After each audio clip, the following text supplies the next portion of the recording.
The door slammed. Ethan Cole stood frozen in the hospital hallway, his daughter's hand trembling in his grip. Behind that door, machines kept breathing for a woman who would never wake up.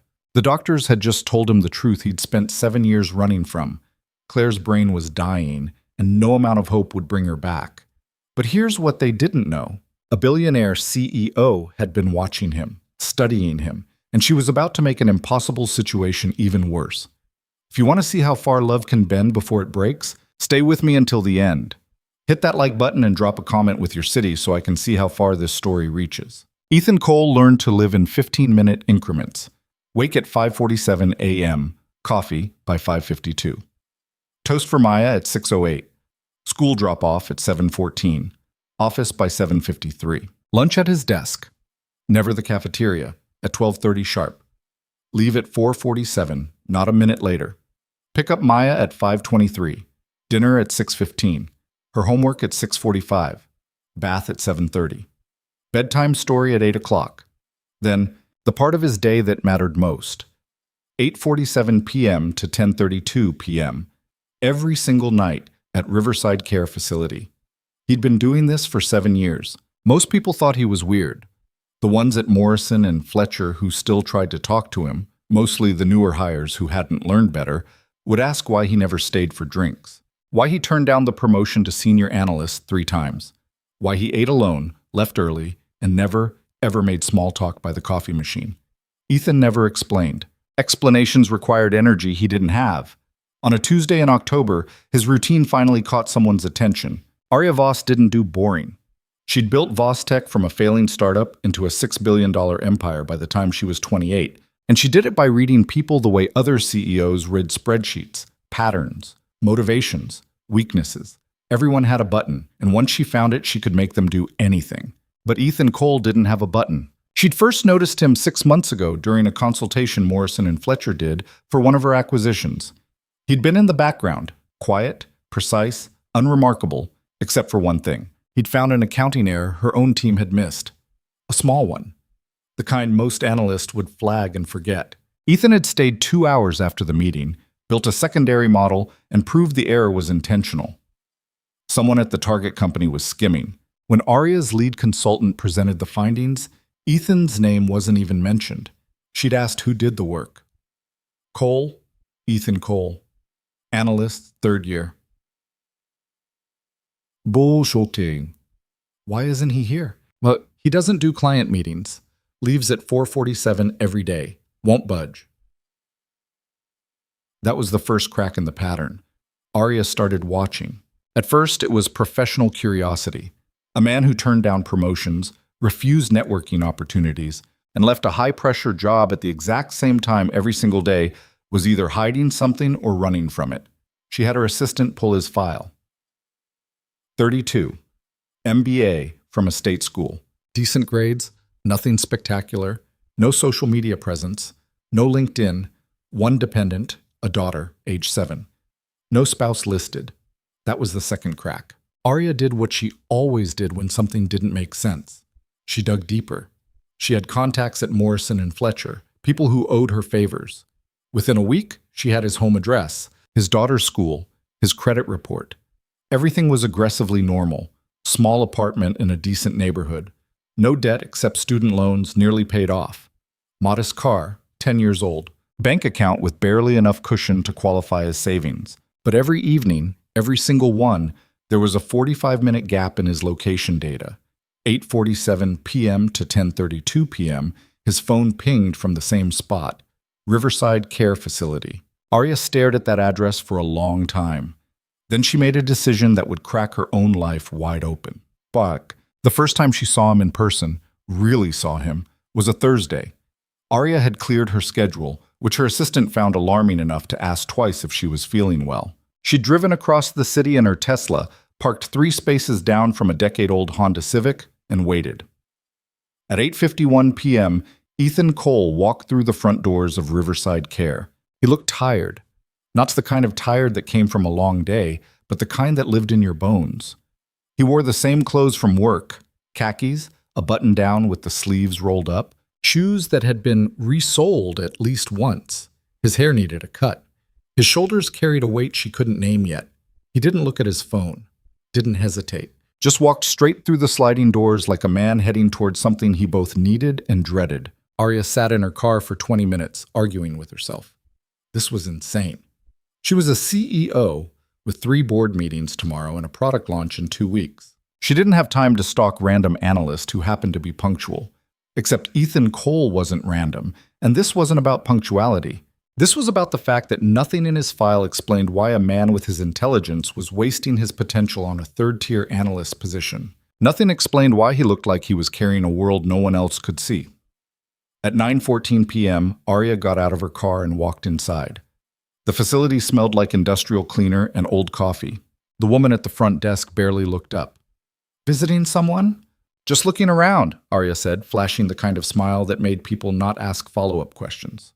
Considering options for a family member, the woman slid a visitor's badge across the counter.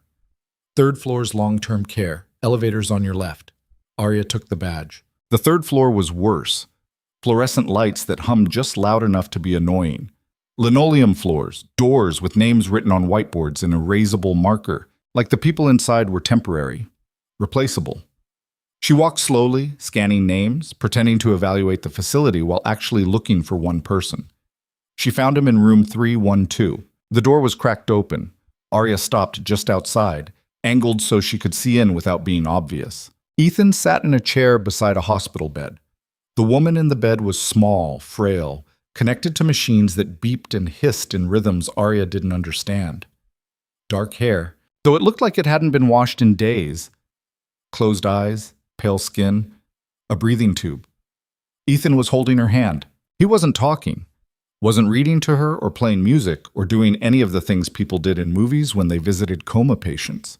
He just sat there, his thumb tracing small circles on the back of her hand, staring at nothing. Arya felt something unfamiliar twist in her chest. She'd seen grief before. She'd weaponized it in negotiations, used it to close deals with widows and widowers too broken to fight back.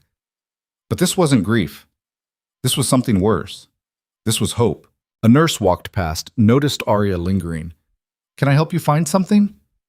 "No," Arya said quietly. "I'm fine." She left before Ethan could see her. Back in her car, Arya pulled up everything she could find on Claire Cole. It took less than 10 minutes. 7 years ago, Claire and Ethan had been driving home from a family dinner. Their daughter, Maya, 18 months old at the time, had been in the back seat. A drunk driver ran a red light going 60 in a 35 zone, T-boned them on the passenger side. Maya survived with minor injuries. Claire went through the windshield. The articles were clinical. Traumatic brain injury. Medically induced coma. Rehabilitation unlikely. But there was a follow-up piece from 2 years later, a human interest story about families who refused to give up. Ethan had been quoted, "She's still here. As long as she's still here, I'm not leaving." Arya sat in the dark parking lot, staring at those words. She thought about her own life, the empire she'd built, the competitors she'd crushed, the hours she'd spent optimizing every variable, eliminating every inefficiency. She'd always believed that emotions were just another form of data, useful if you knew how to interpret them, dangerous if you let them control you. But Ethan Cole had spent 7 years sitting beside a woman who would never wake up. That wasn't data. That was something Arya didn't have a name for.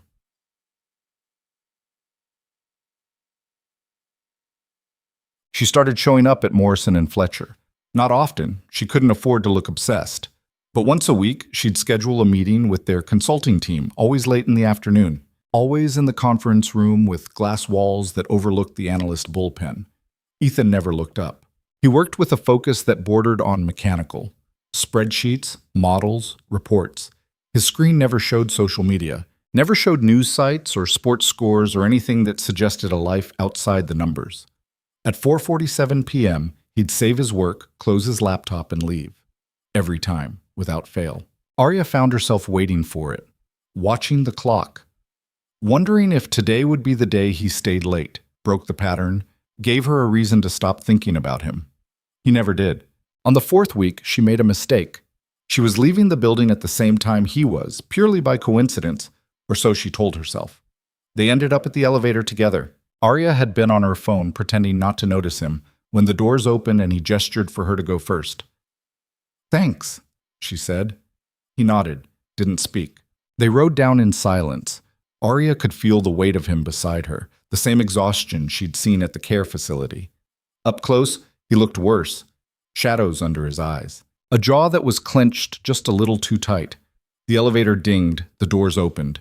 Ethan started to walk out, then paused, turned back. "You're Arya Voss." She blinked. "You know who I am?" "You've been in the building a lot lately. People talk." His voice was flat, not curious, just stating a fact. "If you're planning to acquire Morrison and Fletcher, you should know most of the senior partners are overvalued." Arya stared at him. "I'm not acquiring anyone." "Then you should probably stop scheduling fake meetings." He walked away before she could respond. Arya stood in the elevator, doors closing in front of her, feeling something she hadn't felt in years. She'd been caught. That night, she went back to Riverside Care. This time, she didn't hide. She walked straight to the third floor, straight to room 312, and knocked on the open door. Ethan looked up. His expression didn't change. No surprise, no anger, just that same exhausted neutrality. "You're following me," he said. "Yes." "Why?" Arya stepped inside. Up close, Claire looked even smaller. The machine seemed louder. The room smelled like antiseptic and something underneath it, something human and sad. "Because you don't make sense," Arya said. Ethan's jaw tightened. "I don't owe you an explanation." "No, you don't." Arya looked at Claire, then back at him. "But I'm trying to understand why someone with your abilities is wasting them on a job you don't care about. Why you turn down promotions. Why you leave at the same time every day, no matter what." "You already know why." Ethan's voice was quiet, but there was an edge to it now. "You're smart enough to have figured it out, or you wouldn't be here. She's been in a coma for 7 years. "Yes." "And you visit every night." "Yes." "Why?" Ethan stood up. He wasn't a tall man, but in that moment he seemed immovable. "Get out." Arya didn't move. "I'm not trying to. I don't care what you're trying to do." His voice was still quiet, but now it was shaking. "You don't get to walk in here and analyze my life like it's one of your acquisitions. This isn't data. This isn't a pattern you can exploit. This is my wife." The word hit harder than Arya expected. Wife. Not ex-wife. Not late wife. Wife. "I'm sorry," Arya said, and for the first time in years, she meant it. Ethan sat back down. He didn't look at her. Just picked up Claire's hand again, thumb tracing those same slow circles. Arya should have left. Every instinct she had told her to walk away, go back to her world where things made sense, where people operated on logic and self-interest. But instead, she sat down in the other chair. "How long do the doctors give her?" Arya asked quietly. Ethan didn't answer for a long time. When he finally spoke, his voice was barely audible. "They stopped giving timelines 3 years ago." Arya looked at the machines, the monitors, the tubes. She thought about the research she'd done, the medical journals she'd skimmed. Comas that lasted this long rarely ended well. The brain deteriorated, muscles atrophied. Even if Claire woke up, and the odds of that were microscopic, she wouldn't be the same person. But Arya didn't say that. Instead, she asked, "What was she like before?" Ethan's thumb stopped moving. For a moment, Arya thought he'd tell her to leave again. But then he looked at Claire's face, and something in his expression shifted. "She laughed at everything," he said quietly. "Bad jokes. Good jokes. Things that weren't even jokes. She'd laugh so hard she'd cry, and then she'd get mad at me for making her ruin her mascara." He paused. "She wanted to be a teacher. Not because she liked kids particularly, but because she thought the education system was broken and someone needed to fix it. She was stubborn, angry. Sometimes she'd pick fights about things that didn't matter just because she liked being right." His voice cracked. She was real. Arya didn't know what to say to that. In her world, people weren't real. They were assets, liabilities, variables in an equation. Even the people she called friends were really just strategic relationships. But sitting in that room, listening to Ethan talk about a woman who would never laugh again, Arya felt something she'd spent her entire adult life avoiding. She felt small. Over the next 2 months, Aria became a fixture at Riverside Care. She told herself it was research. She was studying resilience, long-term commitment, the psychology of hope, all useful data for understanding human behavior, which was useful for business. But that was a lie, and she knew it. The truth was simpler and more terrifying. She was falling for a man who loved someone else. Ethan didn't warm to her. He tolerated her presence the way you'd tolerate a piece of furniture someone moved into your house without asking. Sometimes he'd talk. Small things, surface things, Maya's school play, a project at work, the weather. He never talked about Claire when Aria was there, not after that first night. But Aria watched him. She watched the way he touched Claire's hand, always gentle, always reverent. The way he adjusted her blankets, smoothed her hair, checked the machines like he understood what the numbers meant. He didn't bring flowers, didn't bring music or photos or any of the sentimental things people brought to hospital rooms. He just brought himself. One night, Aria asked the nurse, a woman named Carla, who'd been working the third floor for 15 years, about Claire's prognosis. Carla looked at her for a long moment, then she sighed. Off the record? Off the record. She's declining, slowly but steadily. Her brain activity's been dropping for the past 18 months. The doctors keep telling Mr. Cole it's time to consider other options, but he won't hear it. What kind of options? Carla's expression said everything. Aria felt her stomach twist. How long does she have? Could be 6 months. Could be 2 years. Bodies are weird. Carla glanced toward room 312. But between you and me, she's already gone. Has been for a long time. He's just not ready to admit it. That night, Aria didn't go into Claire's room. She sat in the waiting area staring at nothing, trying to process what she'd learned. Claire was dying. Ethan was watching it happen in slow motion, and there was nothing Aria could do to stop it. The breaking point came on a Wednesday in December.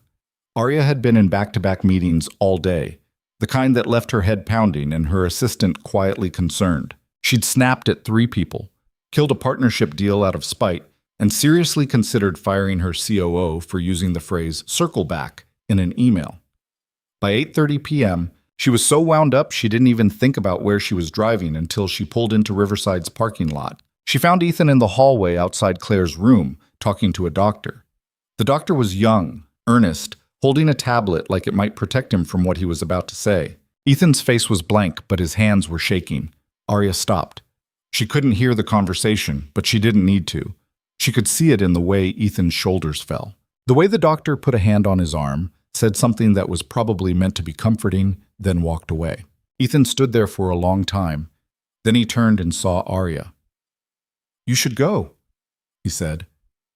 "What happened?" "Aria, please." She walked toward him anyway. "What did the doctor say?" Ethan's jaw clenched. He looked at the floor, the ceiling, anywhere but at her. When he finally spoke, his voice was barely holding together. "Her brain's shutting down. They said it's irreversible now, 6 months, maybe less." The words hung in the air like a death sentence. Aria wanted to say something, anything, but every phrase that came to mind felt hollow. "I'm sorry, it'll be okay. You'll get through this." All lies. Instead, she just stood there, useless. Ethan laughed. A broken, bitter sound. "You know what the worst part is? I've known for years, every doctor, every nurse, every specialist, they've all been telling me the same thing. But I kept thinking, maybe tomorrow, maybe next week, maybe there'd be some breakthrough, some treatment, some miracle." He looked at her, and his eyes were red. "There's no miracle coming." "Ethan, I have a daughter," he said, and now his voice was shaking badly. "Maya's 7 years old, and she barely remembers her mother. I've been telling her for years that Mommy's going to wake up, that we just have to wait a little longer, that we have to keep hoping." He pressed his palms against his eyes. "What the hell do I tell her now?" Aria didn't have an answer. For the first time in her life, she was completely, utterly out of her depth. Ethan walked into Claire's room and closed the door. Aria stood in the hallway until her legs ached. Then she went home, poured herself a drink she didn't finish, and stared at the city lights outside her penthouse window. She'd built an empire by being ruthless, by seeing problems as puzzles to solve, obstacles to eliminate. But you couldn't eliminate death. You couldn't negotiate with biology. And you couldn't save someone who'd already decided what they were willing to sacrifice. Somewhere across the city, Ethan Cole was sitting beside his dying wife, holding on to hope that was killing him. And Arya Voss, who'd never failed at anything in her life, had no idea how to help him. Arya didn't sleep that night, or the next. By Friday, her assistant had started leaving coffee on her desk without being asked, which meant she looked as bad as she felt. She sat through a board meeting without hearing a single word, approved a budget she hadn't read, signed off on a product launch she didn't care about. Her mind was stuck in that hallway at Riverside Care, watching Ethan's world collapse in real time. 6 months. Maybe less. The phrase looped in her head like a broken record. At 3 p.m., she did something she'd never done before. She canceled the rest of her day, walked out of Vostek's glass tower, and drove to Maya's school. She didn't have a plan, didn't know what she was looking for. But she sat in the parking lot anyway, watching parents trickle in for pickup, wondering which small face belonged to the little girl who was about to lose everything. At 3:27, Ethan's Honda pulled up. He looked worse than he had 2 nights ago. His shirt was wrinkled. He hadn't shaved. When he got out of the car, he moved like someone who'd forgotten how to sleep. Arya was about to leave. This was too far, even for her, when a little girl with dark hair and a backpack covered in star stickers came running out of the building. "Daddy!" Oh. Ethan's whole face changed. The exhaustion didn't leave, but something else appeared underneath it, something that looked almost like happiness. He crouched down, and Maya crashed into him hard enough to make him stumble. "Hey, Bug. Good day?" "We made volcanoes. Mine exploded the biggest. Miss Carter said it was very impressive." Maya pulled back, frowning. "You look tired." "I'm okay." "You always say that." She grabbed his hand. "Can we get ice cream?" "It's December's." "Ice cream doesn't have a season, Daddy. That's capitalism." Ethan laughed, actually laughed, and Arya felt something crack open in her chest. This was what he protected. This little girl with her too big vocabulary and her star-covered backpack. This was why he worked a job beneath his abilities, why he left at 4:47 every single day, why he'd spent 7 years sitting beside a woman who would never wake up. Maya was worth it. Arya started her car and left before they could see her. Over the next 2 weeks, Arya became a ghost in Ethan's life. She stopped going to Riverside, stopped scheduling fake meetings at Morrison and Fletcher. Instead, she used the tools she'd spent years perfecting, information, surveillance, patterns, and built a complete picture of Ethan Cole's existence. It was worse than she'd thought. His financials were a disaster. The care facility cost $4,200 a month, and his insurance had stopped covering it 3 years ago. He'd burned through his savings, taken out a second mortgage on a condo he'd already sold, and was now paying out of pocket with money he didn't have. His credit cards were maxed. His checking account rarely broke 4 figures. He was drowning. But that wasn't the worst part. The worst part was the custody evaluation. Arya found it buried in court records, a petition filed 8 months ago by Claire's sister, Jennifer Hartman. She was arguing that Ethan was an unfit parent, neglectful, financially unstable, too consumed by his wife's condition to properly care for Maya. The evaluation was still ongoing. A social worker had been assigned. Home visits were being conducted. If Ethan lost, Maya would go to Jennifer. Arya sat in her office at 2 a.m., staring at the documents, feeling something she'd spent her entire life avoiding. Rage. Not the cold, calculated kind she used in boardrooms. This was hot and immediate and completely irrational. Jennifer Hartman lived in Connecticut with her husband and 2 kids. She had a nice house, a stable income, a life that looked perfect on paper. She probably thought she was doing the right thing, but she was going to rip Maya away from the only parent she'd ever really known. Arya picked up her phone, put it down, picked it up again. She shouldn't get involved. This wasn't her problem. Ethan had made it very clear he didn't want her help, didn't want her pity, didn't want her anywhere near his life. But she called him anyway. He answered on the 4th ring. "It's midnight." I know about Jennifer." Silence. Then, "How? Does it matter?" "Yes." His voice was sharp now, angry. "It matters because you keep showing up in my life without permission. You followed me. You researched me. You dug into my finances, my family, my—" He stopped, took a breath. What do you want, Arya? I want to help. I don't need your help. You're going to lose custody. You don't know that. Yes, I do. I've seen the evaluation reports. The social worker thinks you're unstable. They have documentation of you leaving Maya with babysitters 4 nights a week, missing parent-teacher conferences, showing up late to pick up because you were at the hospital. I've never missed a pickup. You were late. Twice. That's in the report. Ethan didn't respond. Arya pressed on. Jennifer's lawyer is arguing that Maya needs stability, a 2-parent home, financial security, and right now you can't offer any of that. So what? Ethan's voice was raw. You're calling to tell me I'm a bad father? I already know. I don't need you to. You're not a bad father, Arya said quietly. You're a man in an impossible situation, and I can help. How? Let me pay for the care facility. The silence that followed was so long, Arya thought he'd hung up. Then, no. Ethan. I said no. His voice was shaking.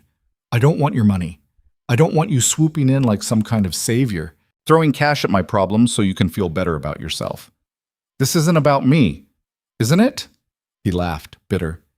You've been obsessed with me for months, following me, studying me, trying to figure out what makes me tick, and now you want to fix me. But I'm not one of your broken companies, Arya. You can't just acquire me and optimize my life. I'm not trying to call it. Yes, you are. That's all you know how to do. You see a problem and you solve it. You see a weakness and you exploit it. But this isn't a negotiation. This is my family. Arya's throat tightened. Then what are you going to do? I don't know. His voice cracked. But I'll figure it out. He hung up.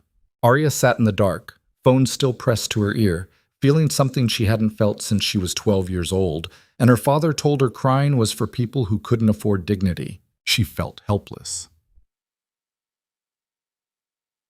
3 days later, Arya went to Riverside anyway. She told herself it was just to check in, to make sure Ethan was okay after their fight. But when she got to the 3rd floor, his usual chair was empty. Claire was still there, still breathing, still connected to machines that beeped in rhythms Arya had memorized. But Ethan was gone. Carla, the night nurse, saw her lingering. He's not coming tonight. Why not? Didn't say, just called an hour ago, told us he couldn't make it. Arya's stomach dropped. In 7 years, Ethan had never missed a visit, not once. She left the facility and drove straight to his apartment. It was a small building in a neighborhood that was trying hard to be nice but hadn't quite made it. Arya parked illegally and took the stairs to the 3rd floor. Apartment 3C. She could hear voices inside, one adult, one child. She knocked. The voices stopped. Footsteps. The door opened. Ethan looked like he'd aged 10 years in 3 days. His eyes were bloodshot. His shirt was the same one he'd worn when she called. Maya was visible behind him, sitting at a small kitchen table with homework spread out in front of her. What are you doing here, Ethan asked. You missed your visit. So? So you never miss. Ethan glanced back at Maya, then stepped into the hallway and closed the door behind him. I can't do this right now. What happened? Nothing happened. He rubbed his face. The social worker came by today, asked Maya questions about her routine, about me, about whether she felt safe.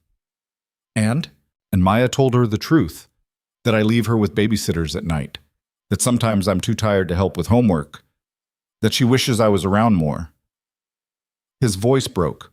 She's 7 years old, and she's testifying against me without even knowing it. Whoops. Arya wanted to reach for him, but didn't. You're doing the best you can. My best isn't good enough. Ethan looked at the door. Jennifer called me this morning. She said if I sign over custody voluntarily, she'll let me have visitation. Weekends, holidays. Maya would still be part of my life, just not all of it. You can't do that. Why not? She'd have a better life, 2 parents, a house with a yard, money for college, everything I can't give her. She'd lose you. She's already losing me, Ethan said quietly. Every night I leave her to sit with someone who doesn't even know I'm there. Every time I'm too exhausted to play with her. Every time I choose Claire over her. He looked at Arya, and his eyes were hollow. What kind of father does that? Arya didn't have an answer. They stood there in the dingy hallway. Arya didn't have an under flickering fluorescent lights, and for the first time, Arya understood what she was really looking at. Ethan wasn't choosing between his wife and his daughter. He was choosing between the life he'd promised Claire and the life Maya deserved. And there was no version of this where everyone won. Arya went back to Riverside that night alone. She didn't know why. Maybe because someone needed to sit with Claire. Maybe because she was trying to understand what Ethan saw when he looked at this woman who'd been gone for 7 years. She pulled a chair up to the bed and looked at Claire's face. Up close, she was pretty. Or had been. It was hard to tell under the machines and the tubes and the pallor of someone whose body was slowly forgetting how to live. "I don't know if you can hear me," Arya said quietly. "I don't even know if you're still in there. But if you are, I need you to know something." The machines beeped. The ventilator hissed. "He's killing himself for you. Every single day he's choosing you. And I don't know if that's love or guilt or just stubbornness, but it's destroying him. He's going to lose his daughter. He's going to lose everything. And he still won't let you go." Arya's voice cracked. "I don't understand it. I've spent my whole life believing that love is just chemistry, hormones, and habit.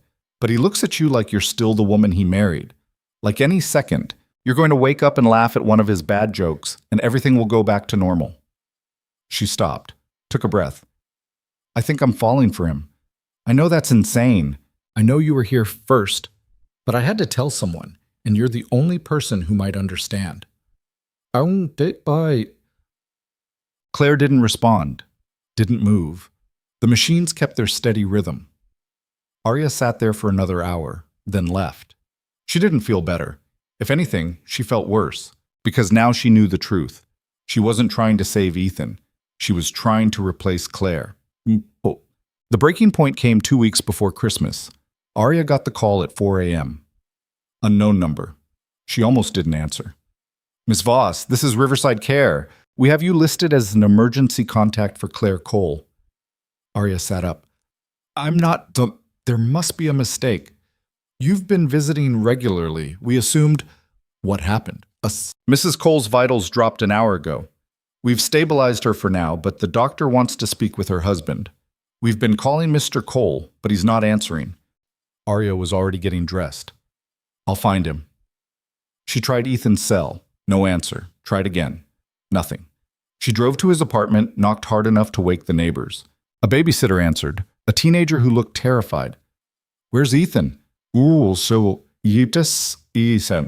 "I don't know. He said he had an emergency and left around midnight. Maya's asleep." Arya was already running back to her car.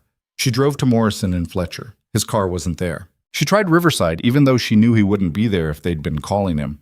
She tried his bank, his daughter's school, every location she had in her database. Nothing. At 5:30 a.m., she found him. He was sitting in his car in an empty parking lot 3 blocks from the hospital. Engine off. Head against the steering wheel. Phone on the passenger seat. Screen full of missed calls. Arya parked next to him and got out. He didn't look up. She knocked on the window. "Ethan." Nothing. She opened the door. "They called Claire's..." "I know." His voice was muffled. "I got the calls." "Then why aren't you there?" He finally looked at her. His face was streaked with tears. "Because I can't do this anymore." Arya's heart stopped. "I can't sit there and watch her die. I can't hold her hand and pretend there's still hope. I can't..." He pressed his palms against his eyes. "The doctor called me yesterday. Said her organs are starting to fail. That even with the machines, she's got maybe a month. Maybe less. And I can't. Ethan, I'm a coward," he said. "I've been lying to myself for 7 years. Telling myself I was being strong, being loyal. But I was just scared. Scared of what it would mean if I let her go. Scared of being alone. Scared of failing her." Arya crouched beside the car. "You didn't fail her." "Yes, I did. I failed her the second I survived that crash, and she didn't. I failed her every time I looked at Maya and wondered what our life would have been like if Claire had been the one holding her instead of me. I failed her every time I sat in that room and felt nothing." His voice broke completely. "I don't feel anything anymore, Arya. I look at her, and I don't see my wife. I see a stranger. I see machines and tubes and a body that's been empty for years, and I hate myself for it. Arya didn't think. She just reached out and pulled him toward her. Ethan collapsed against her shoulder and sobbed. They sat like that for a long time. Ethan crying in a way that sounded like it was tearing him apart. Arya holding him because she didn't know what else to do. The sun came up. The parking lot stayed empty.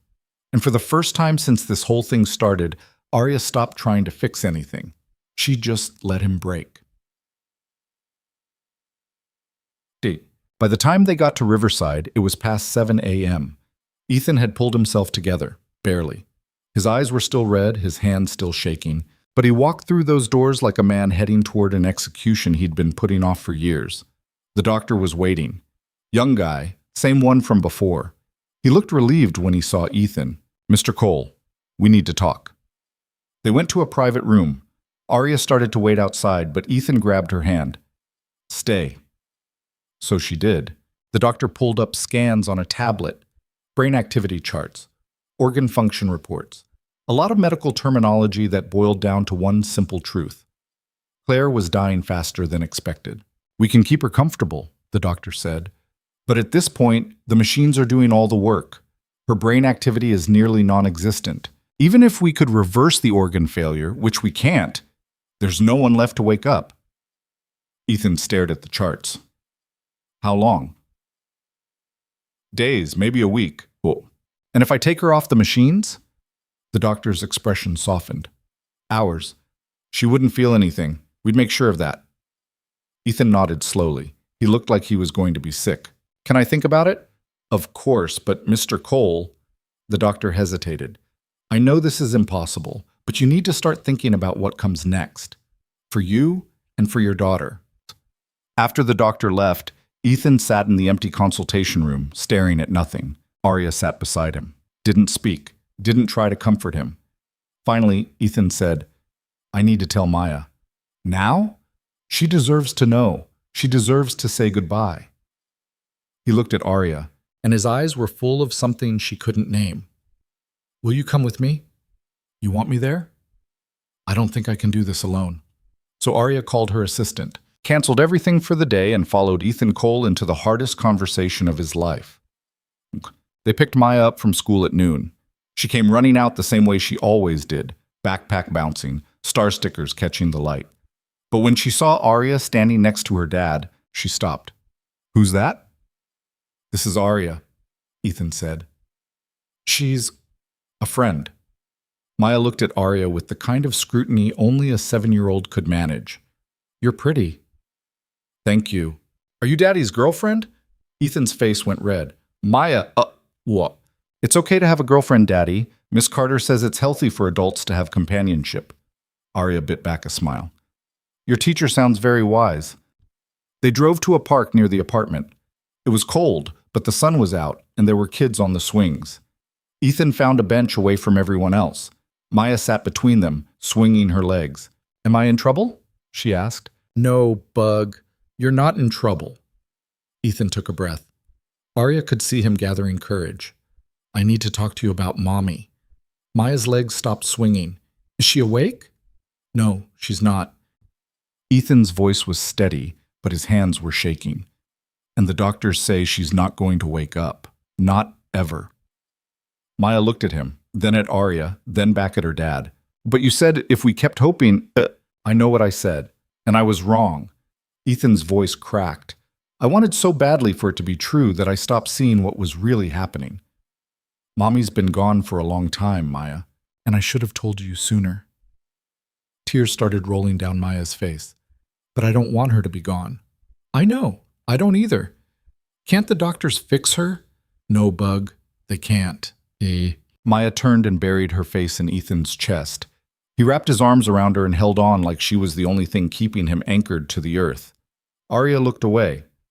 This wasn't her moment. She was an intruder here, a stranger watching something too private for witnesses. But then Maya turned and looked at her. "Are you sad too?" Arya blinked. "I didn't know your mom." "But Daddy's sad, and you're Daddy's friend, so you should be sad." Arya's throat tightened. "Yeah, I'm sad." "Yeah." Maya nodded like that made sense. Then she looked up at Ethan. Can I see her before she goes away? Ethan's face crumpled. Are you sure? I want to say goodbye. So they went to Riverside. Arya waited in the hallway while Ethan took Maya into Claire's room. She could hear them through the door. Maya's small voice asking questions, Ethan answering as best he could.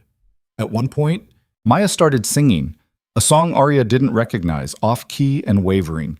It was the saddest sound she'd ever heard. When they came out, Maya's eyes were red, but she wasn't crying anymore. She looked exhausted. Ethan looked worse. Can we go home now? Issei, Maya asked. Yeah, Bug. We can go home.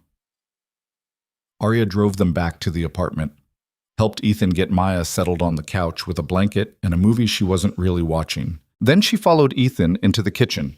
He leaned against the counter, head in his hands. I don't know how to do this, he said quietly. Do what? Let her go. Say goodbye. All of it. He looked at Arya. I've been holding on for so long, I don't remember how to do anything else.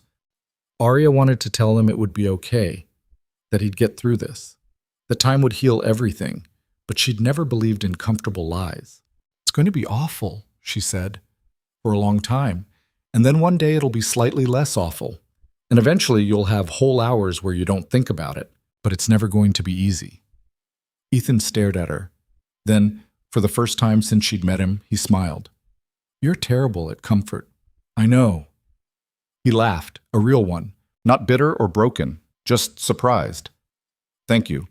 For what? For being here. For not trying to fix me. He paused. For being terrible at comfort.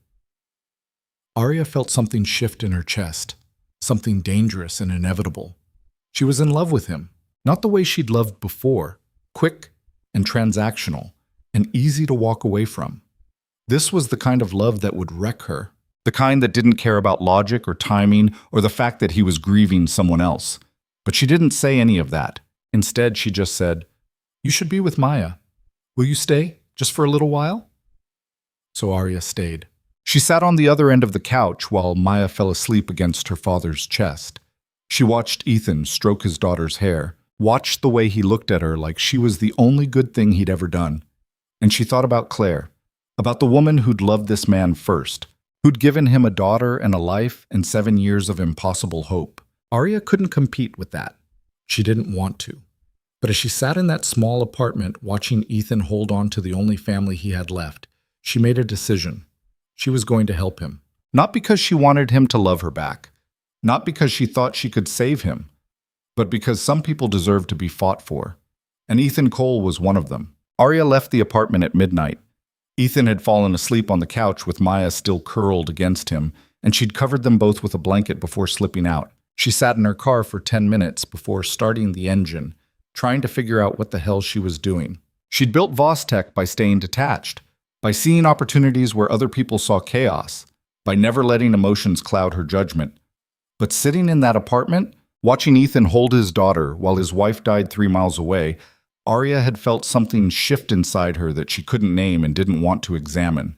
She drove home, poured a drink, stared at her city view and made a list. Ethan needed 3 things: money to keep the care facility from sending Claire to a county hospital, a way to fight Jennifer's custody petition, and time to actually be a father to Maya. The first 2 were easy. Arya could write a check, could hire lawyers who'd bury Jennifer's case in paperwork until she gave up. But the third one was harder. Time wasn't something you could buy. At 2 a.m., Arya opened her laptop and started digging into Jennifer Hartman's life. Not because she wanted to destroy the woman, though that was tempting, but because she needed to understand what she was up against. Jennifer was 41, married to a dentist named Robert. 2 kids, ages 12 and 9. House in Fairfield, Connecticut, worth about $800,000. PTA president. Volunteer at the local food bank. Her social media was full of family photos and inspirational quotes and posts about living your best life. On paper, she was perfect. But Arya had spent years learning that perfect was usually just good packaging, so she kept digging. It took 3 hours and a call to a private investigator she kept on retainer, but she found it. Robert Hartman had filed for bankruptcy 6 years ago. The house was underwater. Jennifer's volunteer work at the food bank had started after she'd been let go from her job as a pharmaceutical sales rep. The inspirational quotes were copied from self-help books about overcoming financial stress. Jennifer wasn't trying to save Maya out of pure altruism. She was trying to get access to Claire's life insurance policy. Arya sat back, feeling that familiar cold satisfaction she got when a puzzle finally clicked into place. Claire had a policy through her old job, $500,000, with Maya listed as the beneficiary and Jennifer as the trustee until Maya turned 18. If Claire died and Jennifer had custody, she'd control that money for the next 11 years. That was what this was really about. Arya picked up her phone, put it down, picked it up again. She could use this, could leak it to Ethan's lawyer, torpedo Jennifer's case, make sure Maya stayed with her father. It would be easy, clean, the kind of move Arya had made 1,000 times. But something stopped her. Maybe it was the memory of Maya's face when she'd asked if Arya was sad too. Maybe it was the way Ethan had looked at his daughter, like she was the only thing in the world worth protecting. Or maybe Arya was just tired of being the person who solved problems by destroying people. She closed her laptop and went to bed. Tomorrow, she'd figure out a better way. The next morning, Arya showed up at Morrison and Fletcher at 8 a.m. Ethan's boss, a man named Richard Pemberton, who'd spent 20 years perfecting the art of looking busy while doing nothing, was surprised to see her. "Miss Voss, I didn't know we had a meeting scheduled." "We didn't." Arya sat down without being invited. "I'm here about Ethan Cole." Pemberton's expression tightened. "If this is about his performance is fine, better than fine. He's the best analyst you have, and you've been wasting him on grunt work for 3 years. I'm not sure what you... I want to hire him." Pemberton blinked. "Excuse me?" "I'm starting a new division at Voss Tech, financial oversight for acquisitions. I need someone who can find problems other people miss. Ethan's perfect for it." "He won't take it. We've offered him promotions before. He always says no. Because your promotions required longer hours. Mine won't." Arya leaned forward. "He works 9 to 4:30. No exceptions, no travel, no client meetings unless he wants them. And I'll pay him 3 times what you're paying him now." Pemberton stared at her. "That's insane. That's business." Arya stood up. "I'll send over the offer letter this afternoon. You can tell him yourself, or I will. Your choice." She left before he could respond. By noon, Arya had drafted a contract. Salary, $240,000. Benefits, full medical, dental, vision, plus a stipend for dependent care. Hours, flexible, with a hard stop at 4:30 p.m. The position reported directly to her, which meant no one else could change the terms. It was a good offer, great even. It was also a trap, because once Ethan worked for her, he'd be in her orbit. She'd see him every day, watch him grieve, watch him heal, and eventually, maybe not soon, but eventually, he'd start to see her as something other than the woman who'd stalked him and then tried to fix his life. Arya told herself it was pragmatic. She needed good people. Ethan was good people. This was just smart hiring, but she knew the truth. She was buying proximity to someone she couldn't have. Fact. Ethan called her at 6 p.m. "What the hell did you do?" Arya was in a meeting with her product team. She held up one finger, muted the line, and stepped out of the conference room. "I offered you a job." "Without asking me first? Would you have said yes if I asked?" Silence. "That's what I thought," Arya said. "Look, you need money. I need an analyst. This isn't charity, it's business." "Bullshit!" Ethan's voice was sharp. "You don't need me. You have an entire department full of analysts. This is you trying to save me, and I told you I don't want... It's not about what you want." Arya's voice came out harder than she meant it to. "It's about Maya. You're going to lose custody if you can't prove financial stability. This job gives you that. Take it or don't, but stop pretending this is about your pride." Another long silence. Then, "Why do you care?" Arya leaned against the hallway wall. The product team was visible through the glass, still waiting for her. She should go back in. She should hang up and let Ethan make his own decisions and stop trying to orchestrate his life. Instead, she said, "Because someone should." She hung up before he could respond. My shit. Ethan showed up at Voss Tech 2 days later. Arya's assistant called up to let her know, and Arya told her to send him to the executive floor. She was in the middle of a call with a venture capital firm, arguing about valuation, when Ethan walked into her office. He looked better. Not good, but better. He'd shaved, changed his shirt. His eyes were still tired, but there was something different in them now, something that looked almost like resolve. Arya muted the call. "I'll be with you in 5 minutes." "I'll wait." He sat in one of the chairs by the window and didn't look at his phone, just stared out at the city like he was trying to memorize it. Arya finished the call, got the valuation she wanted because she always did, and turned to him. "You came to say no." "I came to say yes." Ethan looked at her. "But I have conditions." "I'm listening, Ma." "I don't want special treatment. I do the work, you pay me. That's it. No favors, no pity. If I'm not good enough, you fire me like anyone else. Done." "And I don't want anyone at the company to know about Claire, or Maya, or any of it. As far as they're concerned, I'm just another employee." "Also done." Ethan hesitated. "And I need your word that this isn't about us." Arya felt something twist in her chest. "There is no us." "I know, but you've been—" He stopped. Started again. "You've been showing up in my life a lot, and I need to know this is just a job, because I can't handle anything more than that right now." Arya wanted to lie, wanted to tell him she didn't feel anything, that this was purely transactional, that he was just a good hire and nothing more. But she'd spent her whole life lying to get what she wanted, and for once, she didn't want to start a relationship, professional or otherwise, with a lie. "I can't promise there's nothing," she said quietly, "but I can promise I won't act on it. You set the boundaries. I'll respect them." Ethan studied her face, then he nodded. "Okay. Okay? I'll take the job." Arya felt relief flood through her, followed immediately by fear, because now Ethan was her responsibility. Now she had to see him every day and pretend she didn't want more than she could have, but she'd made worse decisions. "You start Monday," she said. That weekend, everything fell apart. Arya was in her office on Saturday. She worked most weekends, not because she had to, but because she didn't know what else to do with her time. When her phone rang, Riverside Care. Her stomach dropped. "This is Arya." "Ms. Voss, this is Dr. Patel. We met last week regarding Claire Cole's condition." "I remember." "Mr. Cole asked us to call you. Mrs. Cole's vitals have destabilized. We don't think she has more than a few hours." Arya was already grabbing her keys. "Is he there?" "Yes, with his daughter." "I'm on my way." She broke at least 4 traffic laws getting to the hospital, parked illegally and ran through the lobby to the elevators. Her heart was pounding so hard she thought she might throw up. When she got to the 3rd floor, she found Ethan in the hallway outside Claire's room. He was sitting on the floor, back against the wall, head in his hands. No sign of Maya. Arya sat down next to him. "Where's Maya?" "Carla's with her, in the family room." His voice was hollow. She shouldn't see this part." "What happened?" "Her heart stopped 20 minutes ago.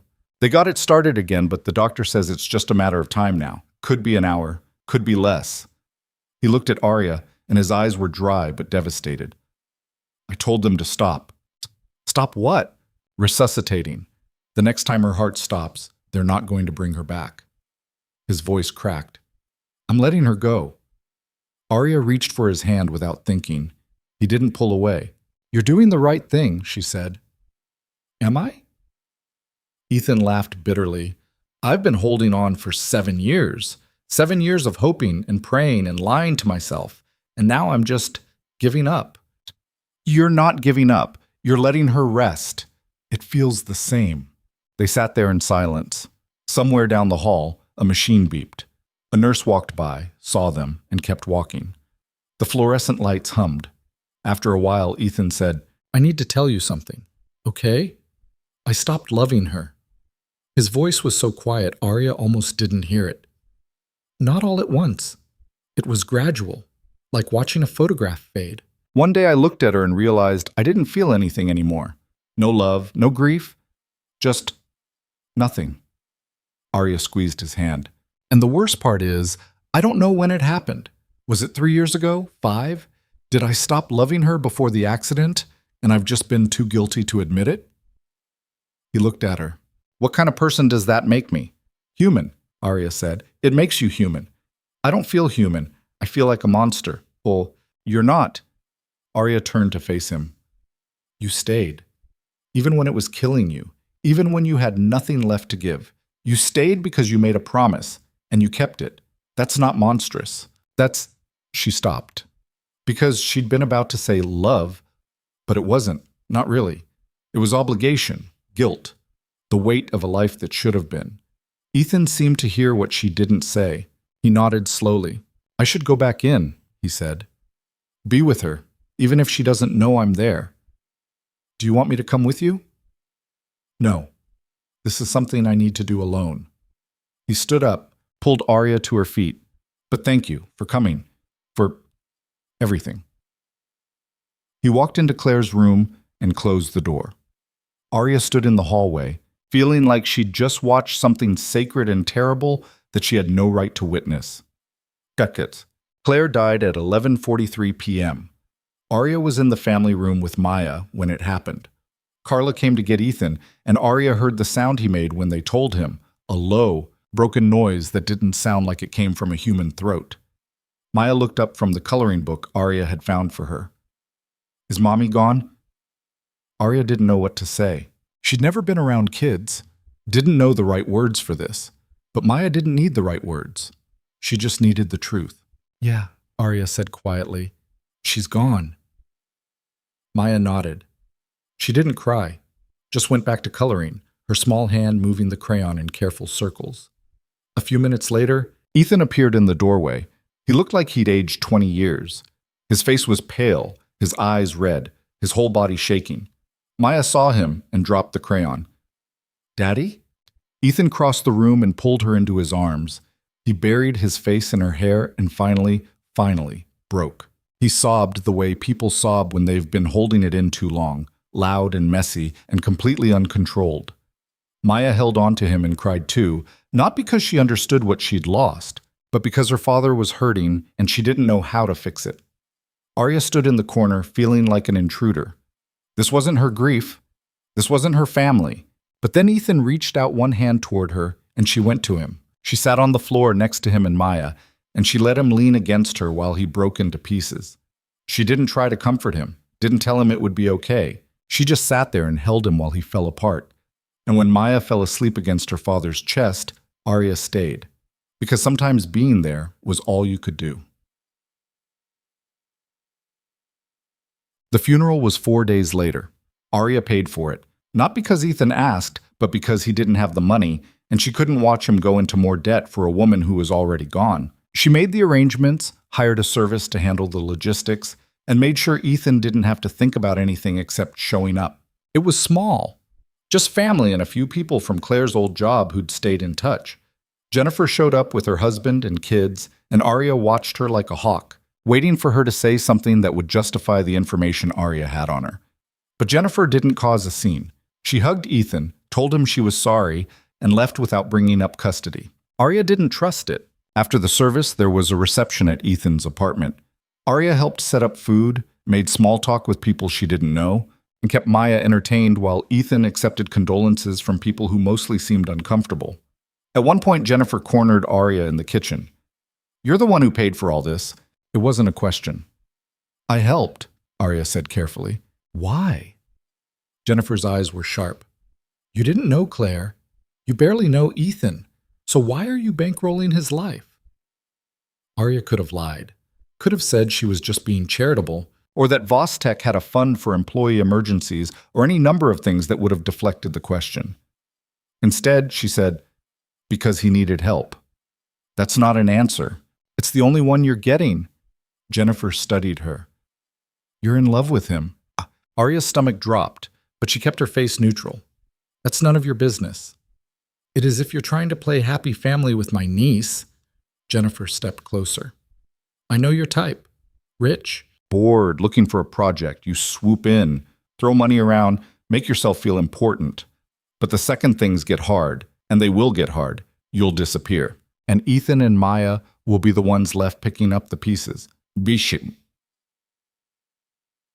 Arya wanted to argue, wanted to tell Jennifer she was wrong, that this wasn't a game, that she wasn't going anywhere. But she couldn't, because Jennifer was right. Arya didn't know how to stay. She'd spent her whole life building things and then moving on to the next thing. Relationships were temporary. Commitments were negotiable. She'd never stuck with anything that didn't serve her interests. Why would this be different? Jennifer must have seen something in her face because she smiled, a thin, cold smile that didn't reach her eyes. That's what I thought. She walked away. Arya stood in the kitchen, surrounded by people she didn't know, and felt more alone than she had in years. After everyone left, Arya helped Ethan clean up. Maya had fallen asleep on the couch again, and Ethan carried her to bed before coming back to the living room.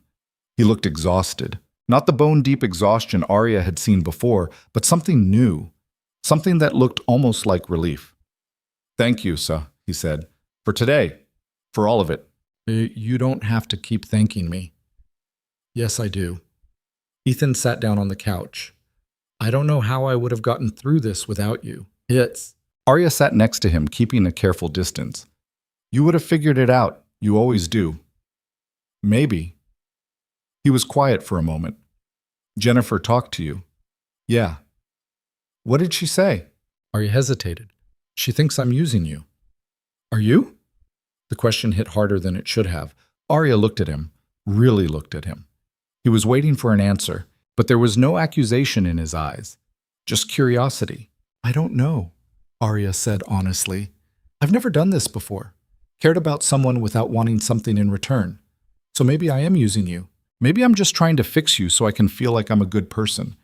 Or maybe I just—" She stopped, because she'd been about to say something true and terrifying, and she wasn't ready for that. But Ethan waited, and Arya had spent too long lying. "Maybe I just want to be close to someone who actually feels things," she said quietly. "I've spent my whole life turning people into data. But you're all feeling, all grief and hope and love and pain. And I don't know if I'm drawn to that because I want to understand it or because I want to have it." Ethan looked at her for a long time. Then he said, "Jennifer's wrong about you." "How do you know?" "Because if you were using me, you would have left by now. There's nothing in it for you.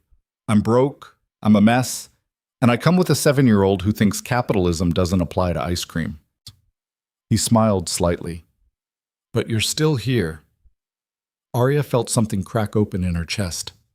"I'm still here," she said. Ethan reached over and took her hand. It was the first time he'd initiated contact, and Arya felt her breath catch. "I can't give you what you want," he said quietly. "Not right now. Maybe not ever. I don't know how to be in a relationship when I'm still figuring out how to be a person again." "I know, but I don't want you to leave." Arya looked at their joined hands. "I'm not going anywhere. Promise?" She should have hesitated. Should have told him she couldn't make promises she wasn't sure she could keep. But instead, she said, "I promise." They sat like that for a while, holding hands in a dark apartment while Maya slept in the next room. It wasn't romantic. It wasn't even particularly intimate, but it was real. And for Arya, that was enough. The custody hearing was scheduled for 2 weeks later. Arya had hired the best family lawyer in the state, a woman named Rebecca Frost who'd never lost a custody case and had a reputation for eviscerating opposing counsel. She was expensive, ruthless, and exactly what Ethan needed. But Ethan didn't want to fight. "What if Jennifer's right?" he said. They were in Arya's office going over the case strategy Rebecca had prepared. "What if Maya would be better off with her?" "You don't believe that," Arya said. "Don't I?" Ethan put down the folder. "Jennifer has a house, 2 parents, stability. I have a 1-bedroom apartment and a job I just started. What can I give Maya that Jennifer can't? You can give her you. That's not enough." "Yes, it is." Arya leaned forward. "Maya doesn't need a perfect life. She needs her father, the one who reads to her every night, who lets her eat ice cream in December, who stayed by her mother's bedside for 7 years because he made a promise. I'm not that person anymore." "Yes, you are. You're just scared." Ethan looked at her, and his eyes were full of something Arya couldn't name. "What if I lose?" "You won't. But what if I do?" Arya didn't have an answer for that, because the truth was there was a chance. A small one, but real. Jennifer had a good case. Ethan's financials were still shaky. His living situation wasn't ideal. And no matter how good Rebecca was, judges were unpredictable. But Arya had spent her entire career learning how to win unwinnable fights. Then we'll figure something else out, she said. But you're not giving up before we even try. Ethan nodded slowly. He looked at the folder again, then back at Arya. Why are you doing this? I told you. No, I mean really. Why are you spending hundreds of thousands of dollars on lawyers and funerals and job offers for someone you barely know? What do you get out of this?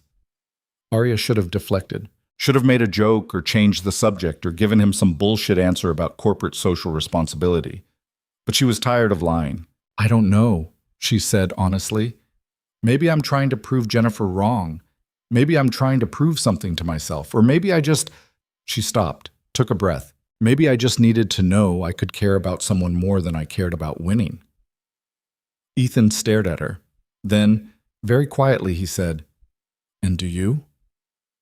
Arya looked at him, really looked at him, at the exhaustion in his eyes, the hope he was trying to hide, the fear that he might lose the only thing he had left. Yeah, she said, I do.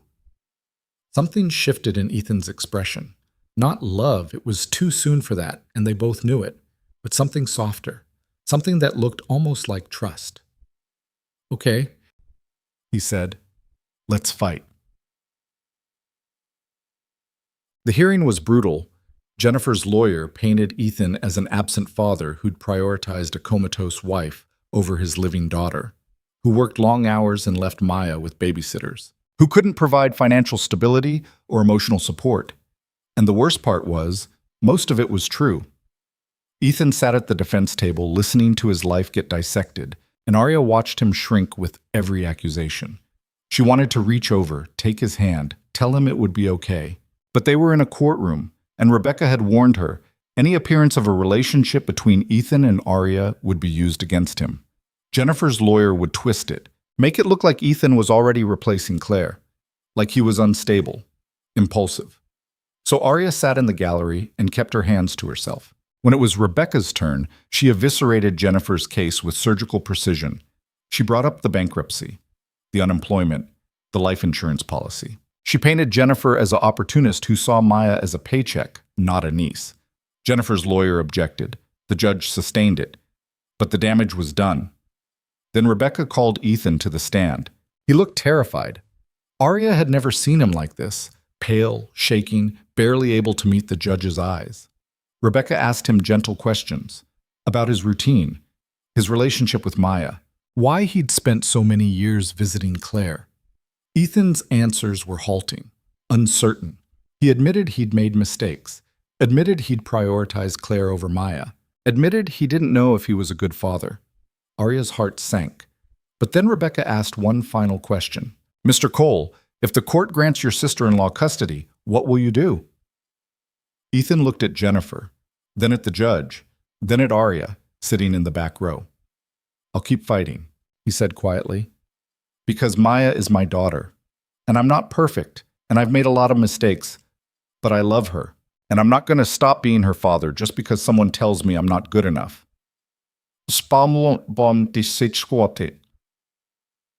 voice got stronger. I spent 7 years holding on to something I couldn't save. I won't make that mistake again.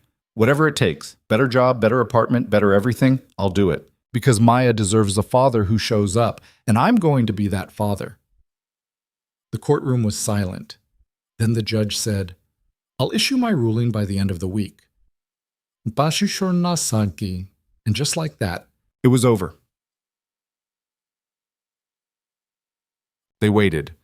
Ethan went to work every day, came home to Maya every night, and didn't talk about the hearing. Arya gave him space but checked in daily. Rebecca said it could go either way. On Friday afternoon, Arya was in a meeting when her phone buzzed. Rebecca. Ruling just came through. Call me. Arya excused herself and stepped into the hallway. Her hands were shaking as she dialed. Rebecca, what happened? He won. Arya's knees went weak. He won? Judge ruled in his favor. Full custody stays with Ethan. Jennifer gets supervised visitation once a month, pending review in 6 months. Arya closed her eyes. Thank you. Don't thank me. Thank your guy. He showed up for himself. That's what won this. Arya hung up and immediately called Ethan. He answered on the first ring. Did you hear? Yeah, you won. Ethan didn't say anything. For a long moment, Arya thought the call had dropped. Then she heard it, a choked, broken sound that might have been a laugh or a sob. I won, he said. You won. I get to keep her. You get to keep her. Ethan made that sound again. I have to go. I need to tell Maya. I'll call you later. Hostie. He hung up.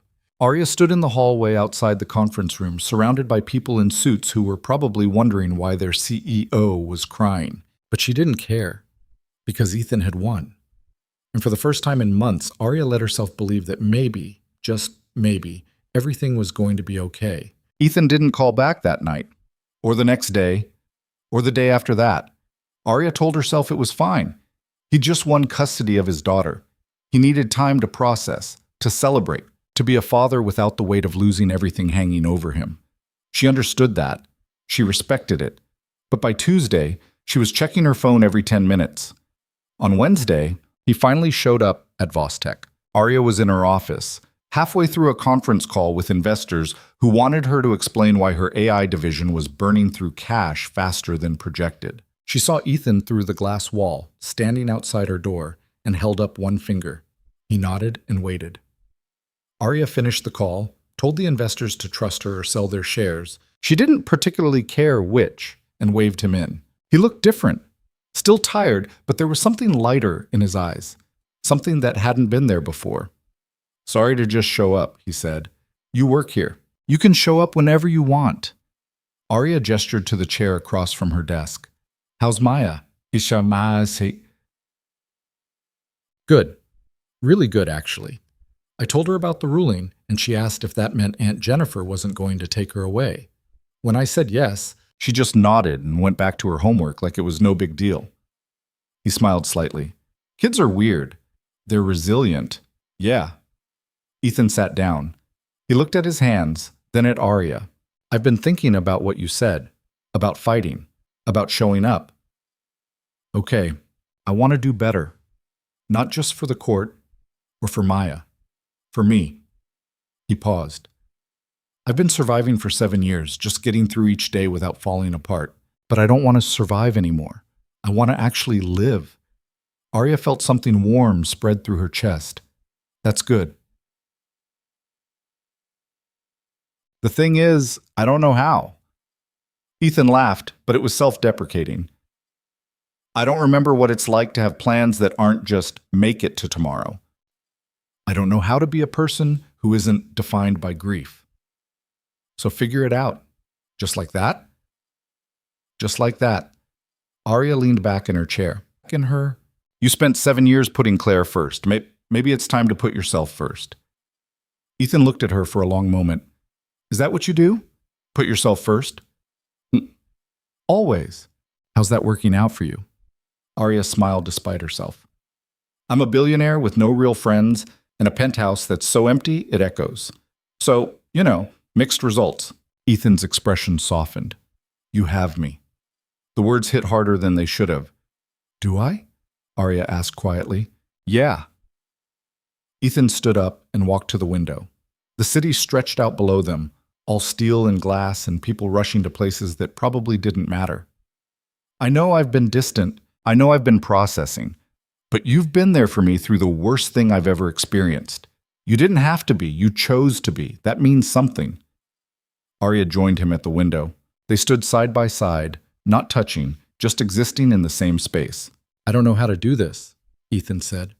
Whatever this is, I don't know how to be grateful without feeling like I owe you. I don't know how to let you be close without feeling like I'm betraying Claire. I don't know. You don't owe me anything, Arya interrupted, and you're not betraying anyone. Claire's gone. You're allowed to move forward. What if I don't know how? Then you learn. Arya looked at him. One day at a time. One decision at a time. You don't have to have it all figured out right now. Ethan nodded slowly. He was quiet for a while. Then he said, Maya asked about you. Yeah? She wanted to know if you were coming over for dinner. He glanced at Arya. I told her I'd ask. Arya's heart did something complicated. You want me to come to dinner? I think Maya does, and He stopped, started again. I think I do too. When? Tonight? If you're free. Arya looked at her calendar. She had a product review at 6 and a call with her board at 8. Both could be rescheduled. Both should probably be rescheduled because she was the CEO and she could do whatever she wanted. But that wasn't why she was going to say yes. I'm free, she said. Dinner was chaos. Maya had decided she wanted to make spaghetti, which apparently involved using every pot in the apartment and getting sauce on approximately every surface. Ethan tried to supervise while also preventing a small kitchen fire, and Arya, who had never cooked a meal in her life, stood in the corner trying not to be useless. Can you stir this? Maya handed her a wooden spoon. Arya looked at the pot. What am I stirring? The sauce. You have to keep it moving or it burns. How do I know if it's burning? Maya stared at her like she'd just asked how to breathe. You'll smell it. So Arya stirred, and somewhere between keeping the sauce from burning and listening to Maya explain the geopolitical implications of marinara versus Alfredo, she realized she was having fun. Actual fun. Not the calculated networking fun of business dinners or the performative fun of charity galas. Real, messy, domestic fun. It was terrifying. Okay, it's ready, Maya announced. She dumped the pasta into a strainer with more enthusiasm than accuracy, and half of it ended up in the sink. Ethan rescued what he could. It's fine. We have enough. They sat at the small kitchen table, the only table, and ate spaghetti that was slightly overcooked and sauce that was slightly too salty. Maya talked nonstop about her day. About her friend Sophie, who'd gotten in trouble for bringing a lizard to school. About her science project on volcanoes. Arya listened and watched Ethan. He looked more relaxed than she'd ever seen him.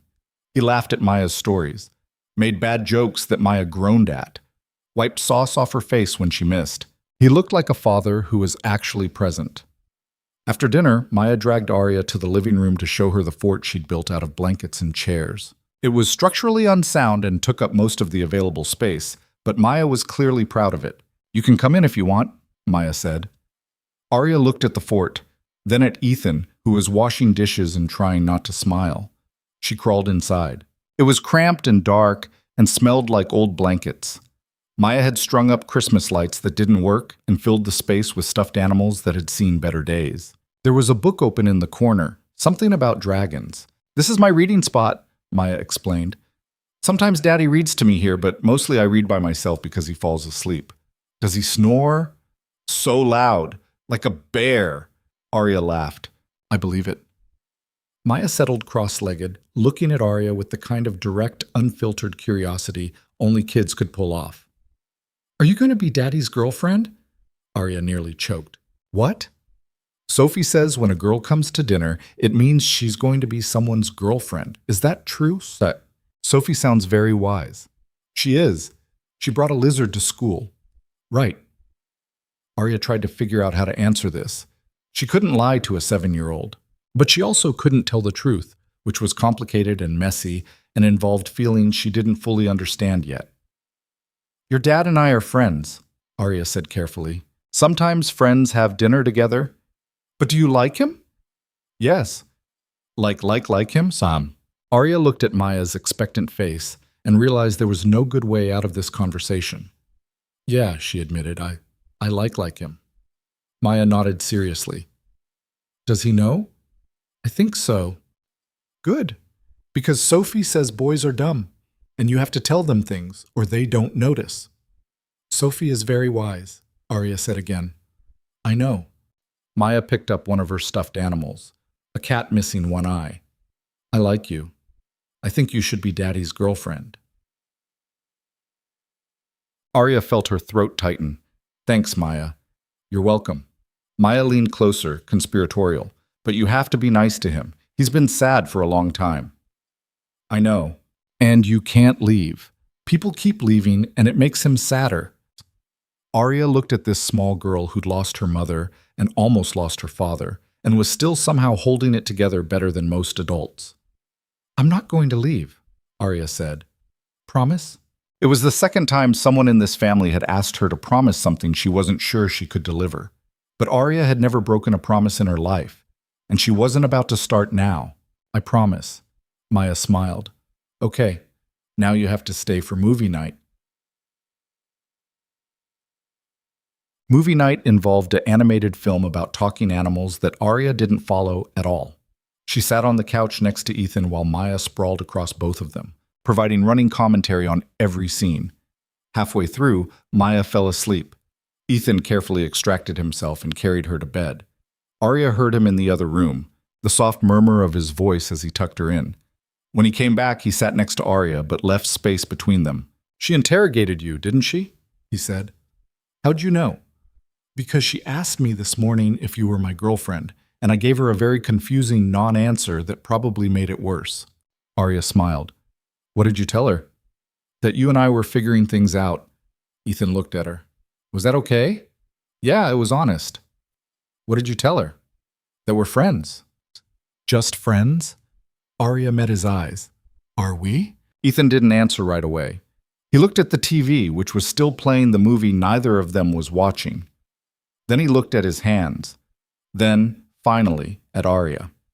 I don't know what we are, he said quietly, but I know I think about you constantly. I know when something happens, good or bad, you're the first person I want to tell. I know when I'm with you, I feel like maybe I'm not completely broken. Arya's heart was doing that complicated thing again.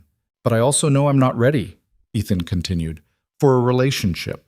For anything that requires me to be emotionally available in ways I'm not sure I can be yet. Claire's been gone for less than 2 months. I'm still figuring out who I am without her. And it wouldn't be fair to you to start something when I'm still this much of a mess.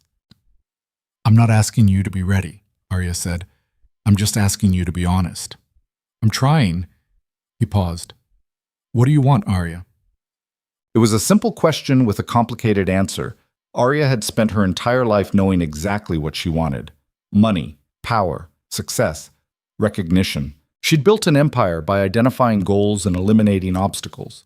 But sitting on this couch, in this small apartment, with a man who just told her he wasn't ready, and a little girl asleep in the next room, Arya realized she didn't know what she wanted anymore. Or maybe she did, and it scared her. I want you to take your time, she said finally. I want you to heal. I want you to be the father Maya deserves. And when you're ready, if you're ever ready, I want you to choose me. Not because I helped you, not because you feel like you owe me, but because you actually want to. Ethan looked at her for a long time. Then he reached over and took her hand. Thank you, he said. For what? For being patient. For not pushing. For just... He squeezed her hand. For being you. They sat like that until the movie ended. Then Arya stood up to leave. Ethan walked her to the door. Same time next week? Dinner? Yeah, if you want. Arya smiled. I want. She left before she could do something stupid like kiss him. Drove home to her empty penthouse and poured herself a drink she didn't finish. Sat by the window and looked at the city and wondered when she'd become the kind of person who was okay with waiting. But she was, because Ethan Cole was worth waiting for. Over the next 3 months, Arya became part of their routine. Tuesday dinners became a regular thing. Sometimes Maya cooked, sometimes Ethan did. Once, Arya attempted to make pasta from scratch and created something that looked like rubber cement. They ordered pizza that night. She started showing up to Maya's school events, the science fair where Maya's volcano actually worked, the winter concert where Maya sang off key and completely forgot the words halfway through, the parent-teacher conference where Maya's teacher said she was doing well, but talked too much about capitalism. Arya sat in the back, not quite a parent, but not quite not, and felt something shift inside her every time. At work, Ethan was thriving. He'd found 3 major accounting errors in the first month, saved Vostech from a disastrous acquisition in the second, and was now leading a team of analysts who actually respected him. He still left at 4:30 every day, but he worked with a focus and intensity that made people forget he wasn't there for the late nights. And slowly, so slowly Arya almost didn't notice, he started to seem lighter. He smiled more, laughed more, stopped apologizing for taking up space. He He still had bad days, days where the grief hit him out of nowhere and he'd go quiet for hours. But they were getting further apart. Arya watched it happen and didn't interfere, just stayed close. Was there when he needed her, gave him space when he didn't. It was the hardest thing she'd ever done, because every time he smiled at her, every time he touched her hand, every time Maya asked when Arya was coming over, Arya wanted more, wanted to close the distance between them, wanted to tell him she loved him. But she didn't, because she'd promised to wait. In March, Ethan asked her to meet him for coffee. Not at the apartment, not at the office. A neutral location, a small cafe downtown that Arya had never been to. She almost didn't go. Because neutral locations meant serious conversations. And serious conversations meant he was either going to tell her he was ready or tell her he'd never be ready. Arya wasn't sure which one scared her more. She showed up 10 minutes early and ordered a coffee she wouldn't drink. Ethan arrived right on time. He looked nervous. They sat by the window, made small talk about work, about Maya, about everything except why they were really there. Finally, Ethan said, "I need to tell you something." Arya's stomach dropped. "Okay. I've been seeing a therapist." That wasn't what she expected. "Oh. Yeah, started a few weeks ago. Just once a week, nothing intense. But it's been..." He paused. "It's been really helpful." "That's good, Ethan. I've been talking about Claire, about the guilt, about how I spent 7 years trying to keep a promise to someone who was already gone. And my therapist asked me something that I haven't been able to stop thinking about." "What did she ask?" "She asked what Claire would have wanted. If she could have seen what I was doing to myself, what would she have said?" Ethan looked at Arya, and I realized she would have hated it. She would have told me to let go, to move on, to actually live my life instead of just surviving it. Arya didn't say anything, just waited. "So I've been trying to do that," Ethan continued. "I moved Maya into a bigger apartment, started making friends at work. Took Maya to the zoo last weekend just because. Small things, but they feel big. They are big. And I've been thinking about you." He met her eyes. "About what you said. About waiting until I was ready to choose you." Arya's heart was pounding so hard she thought he might hear it. "I think I'm ready," Ethan said quietly. The words hung in the air between them. Arya had imagined this moment 100 times. In every version, she knew exactly what to say. But now that it was happening, her mind was blank. "You think?" she managed. Ethan smiled slightly. "I'm terrified. I haven't been on a date in 10 years. I have no idea what I'm doing. And there's a very real chance I'm going to mess this up spectacularly. But I want to try." He reached across the table and took her hand. "I want to try with you." Arya looked at their joined hands, at this man who'd been through hell and was somehow still standing, who'd lost everything and was trying to build something new. "I'm terrified too," she admitted. "Of what?" "Of caring about someone more than I care about my company, of letting someone close enough to hurt me, of being the kind of person who waits for something that might never happen." She paused. "Of screwing this up and losing you." "You're not going to lose me. You don't know that." "No," Ethan agreed, "but I know I want to find out." Arya felt tears prick at her eyes. She never cried, hadn't cried since she was 12. But sitting in this cafe, holding hands with a man who'd just chosen her, she felt something break open in her chest. "Okay," she said. "Okay. Let's try." Ethan smiled, a real smile, full and genuine and completely unguarded. Then he stood up, walked around the table, and kissed her. It wasn't a perfect kiss. It was nervous and a little awkward and tasted like coffee, but it was real. And for Arya, that was everything. They didn't tell Maya right away. Ethan wanted to ease into it, make sure this was real before they brought his daughter into it. Arya understood that. She was patient. She could wait a little longer. But Maya figured it out anyway. 2 weeks after the coffee shop, Arya was at the apartment for dinner when Maya looked up from her spaghetti and said, "Are you guys dating now?" Ethan nearly choked on his water. "What? You're holding hands under the table. I can see your arms." Arya looked at Ethan. Ethan looked at Arya. They were in fact holding hands under the table. Yes, Ethan said. We're dating. Finally. Maya went back to her spaghetti. Sophie said it was going to take forever. I owe her $5. You bet on us? Arya asked. Sophie bet you'd get together before summer. I said after. I lost. Ethan rubbed his face. You're 7. And very perceptive. Maya pointed her fork at them. But you have to promise not to do gross stuff in front of me. Sophie says her mom and her mom's boyfriend kiss all the time, and it's disgusting. We promise, Arya said. Good. Maya paused. Can Arya stay over sometimes? Ethan's face went red. Maya, not like that. I mean for sleepovers. We could watch movies and make pancakes and she could sleep on the couch. Arya bit back a smile. I'd like that. Okay, but you have to be good at making pancakes. Daddy burns them. Hey, Ethan protested. You do. Maya looked at Arya seriously. Can you make pancakes? I can learn. Good. You're hired. And just like that, Arya Voss, billionaire CEO, ruthless businesswoman, person who'd never cooked a meal in her life, was hired to make pancakes for a 7-year-old. She'd never been happier. The first real fight happened in April. Arya had been trying to buy a company, a small tech startup that would have fit perfectly into Voss Tech's portfolio. She'd made a fair offer. They'd countered. She'd countered back. Standard negotiation. Except the CEO was a woman named Sarah Chen, and Sarah had gone to business school with Ethan.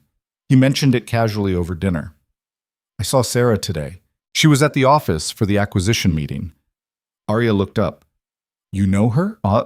From school. We were in the same program. He paused. She said you're trying to lowball her. I'm not lowballing, I'm offering fair market value. She thinks her company's worth more. Her company's worth exactly what I'm offering. Her revenue projections are inflated, and her tech is 2 years behind the competition. Ethan set down his fork. So you're going to bury her. I'm going to acquire her company at a fair price. By pointing out every flaw until she feels like she has no choice but to sell. Arya felt her defenses rise. That's how business works. That's how you work. Ethan's voice was calm but firm. You find the weakness and exploit it, but Sarah's not just some random CEO. She's a person I know, and she's worked her ass off to build something real. So have I.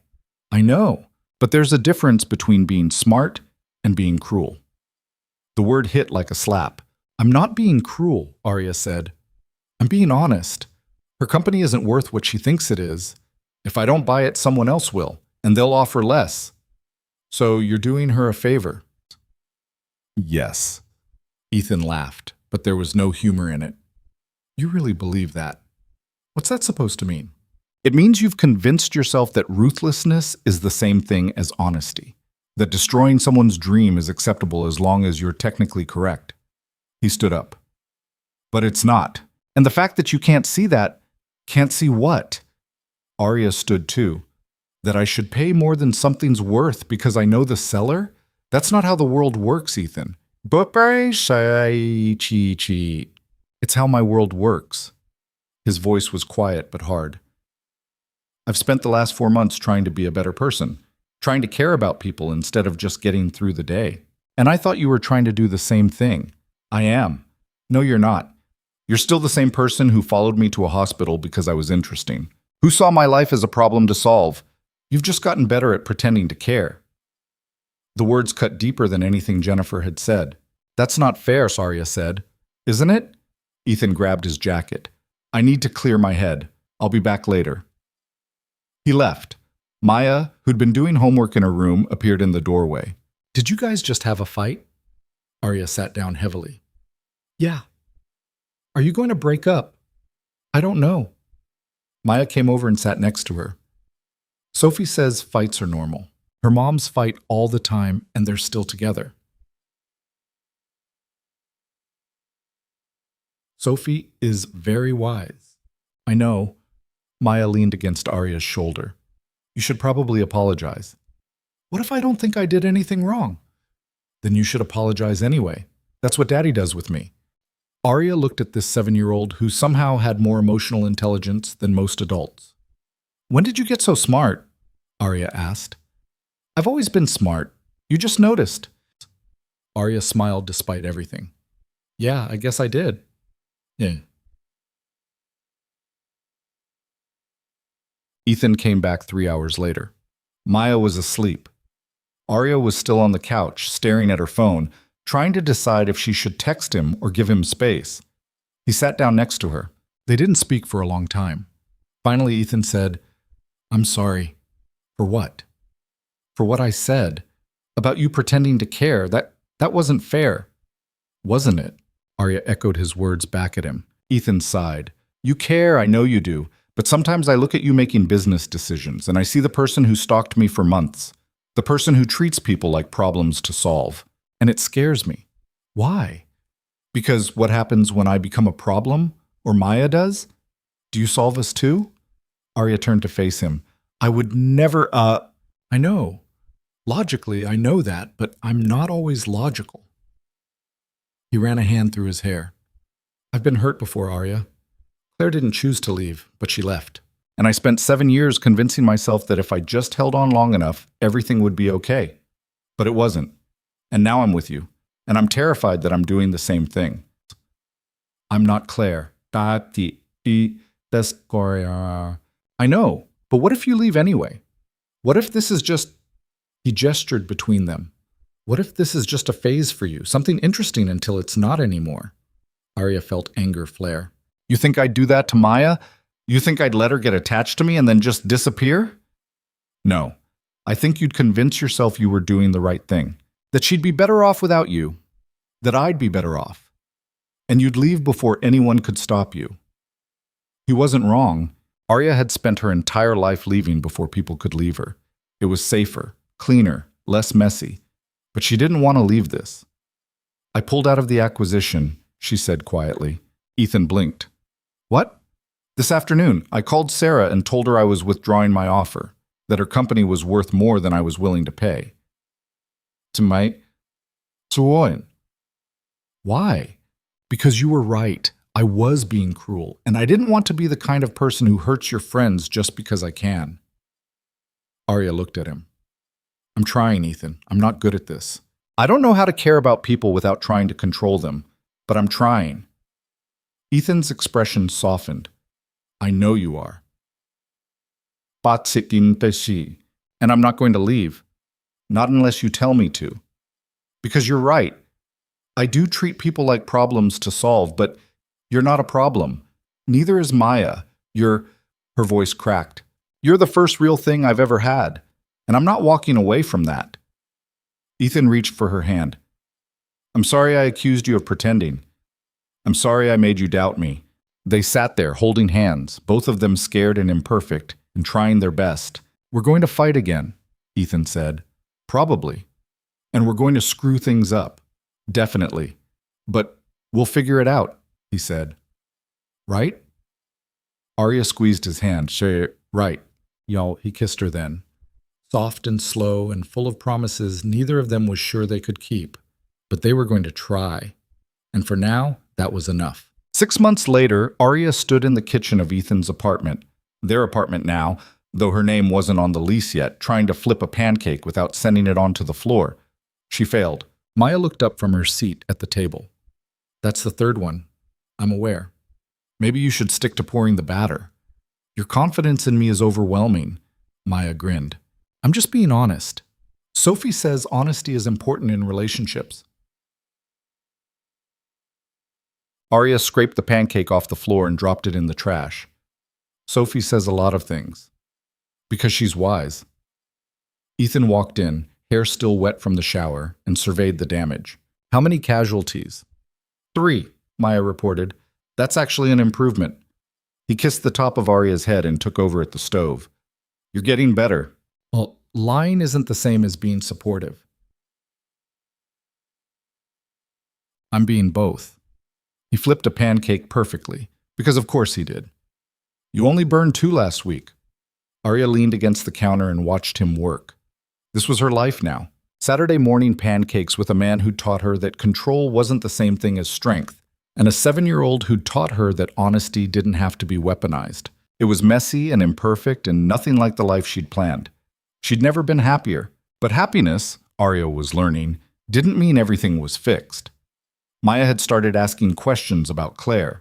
Not often, but enough that Ethan had pulled out old photo albums and told stories about the woman who'd loved terrible jokes and wanted to fix the education system.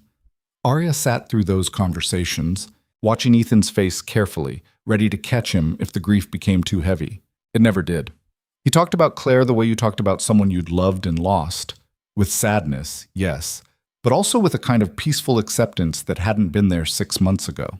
Arya had learned to be okay with that, with the fact that she wasn't Ethan's first love, that there would always be a part of him that belonged to someone else.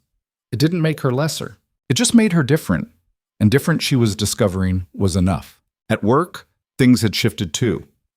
Arya had started a program at Vostech, a fund for employees facing financial crises.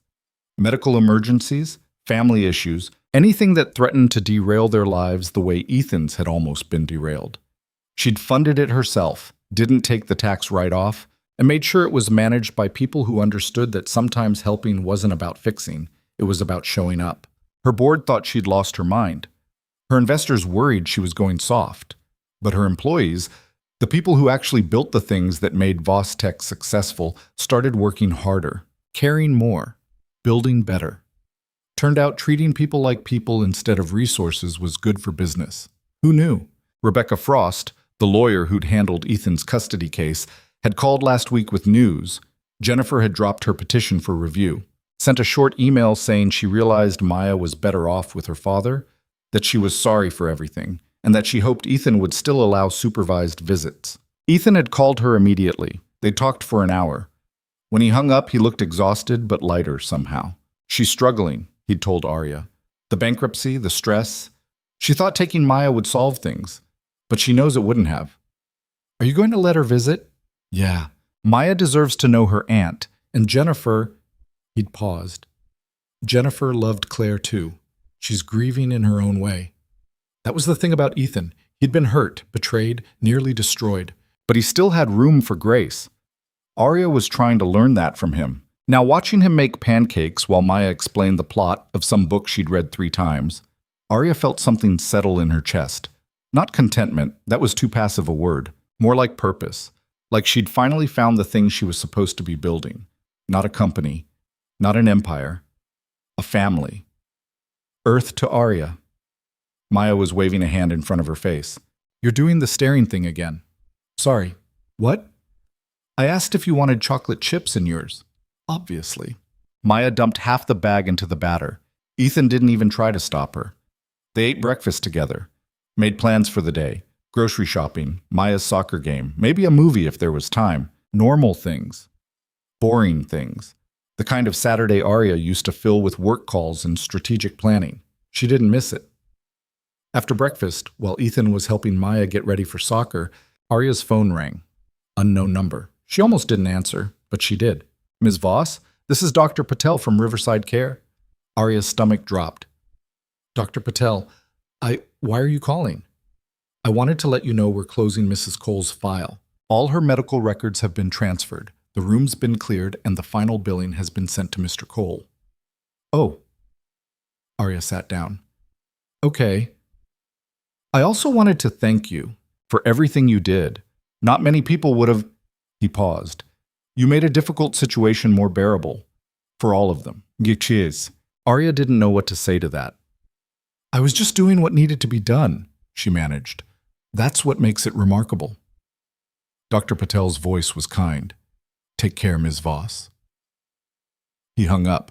Arya sat there, phone in hand, feeling something complicated move through her. Claire was really gone now. Not just dead, but officially closed. A file, a record, a name on a billing statement. It felt wrong, like a person's entire existence shouldn't be reducible to paperwork. But maybe that was the point. Maybe the real Claire, the one who'd laughed at bad jokes and wanted to fix the world, lived in the stories Ethan told Maya, in the way Maya wrinkled her nose when she was thinking hard, just like her mother used to. In the small ways grief transformed into memory. Maybe that was enough. Ethan found her on the couch 10 minutes later. Hey, you okay? Yeah, Dr. Patel called. They're closing Claire's file. Ethan sat down next to her. He didn't say anything for a while, just sat there, processing. Finally, he said, Good. Good? It's time. He took Arya's hand. I've been holding on to her for so long that I forgot what it felt like to let go, but I think I'm ready now. Are you sure? No. He smiled slightly. But I'm doing it anyway. Shikasi. They sat in silence. Outside, kids were playing. Someone was mowing a lawn. The world kept moving, indifferent to endings and beginnings, and all the messy stuff in between. I love you, Arya said. It was the first time she'd said it out loud. Ethan looked at her, eyes wide. What? I love you. I know that's terrifying, and I know we're still figuring things out, and I know I'm probably supposed to wait for some perfect moment, but she stopped, took a breath. I love you, and I needed you to know. Ethan's eyes filled with tears. I love you too. Yeah? Yeah. He pulled her close.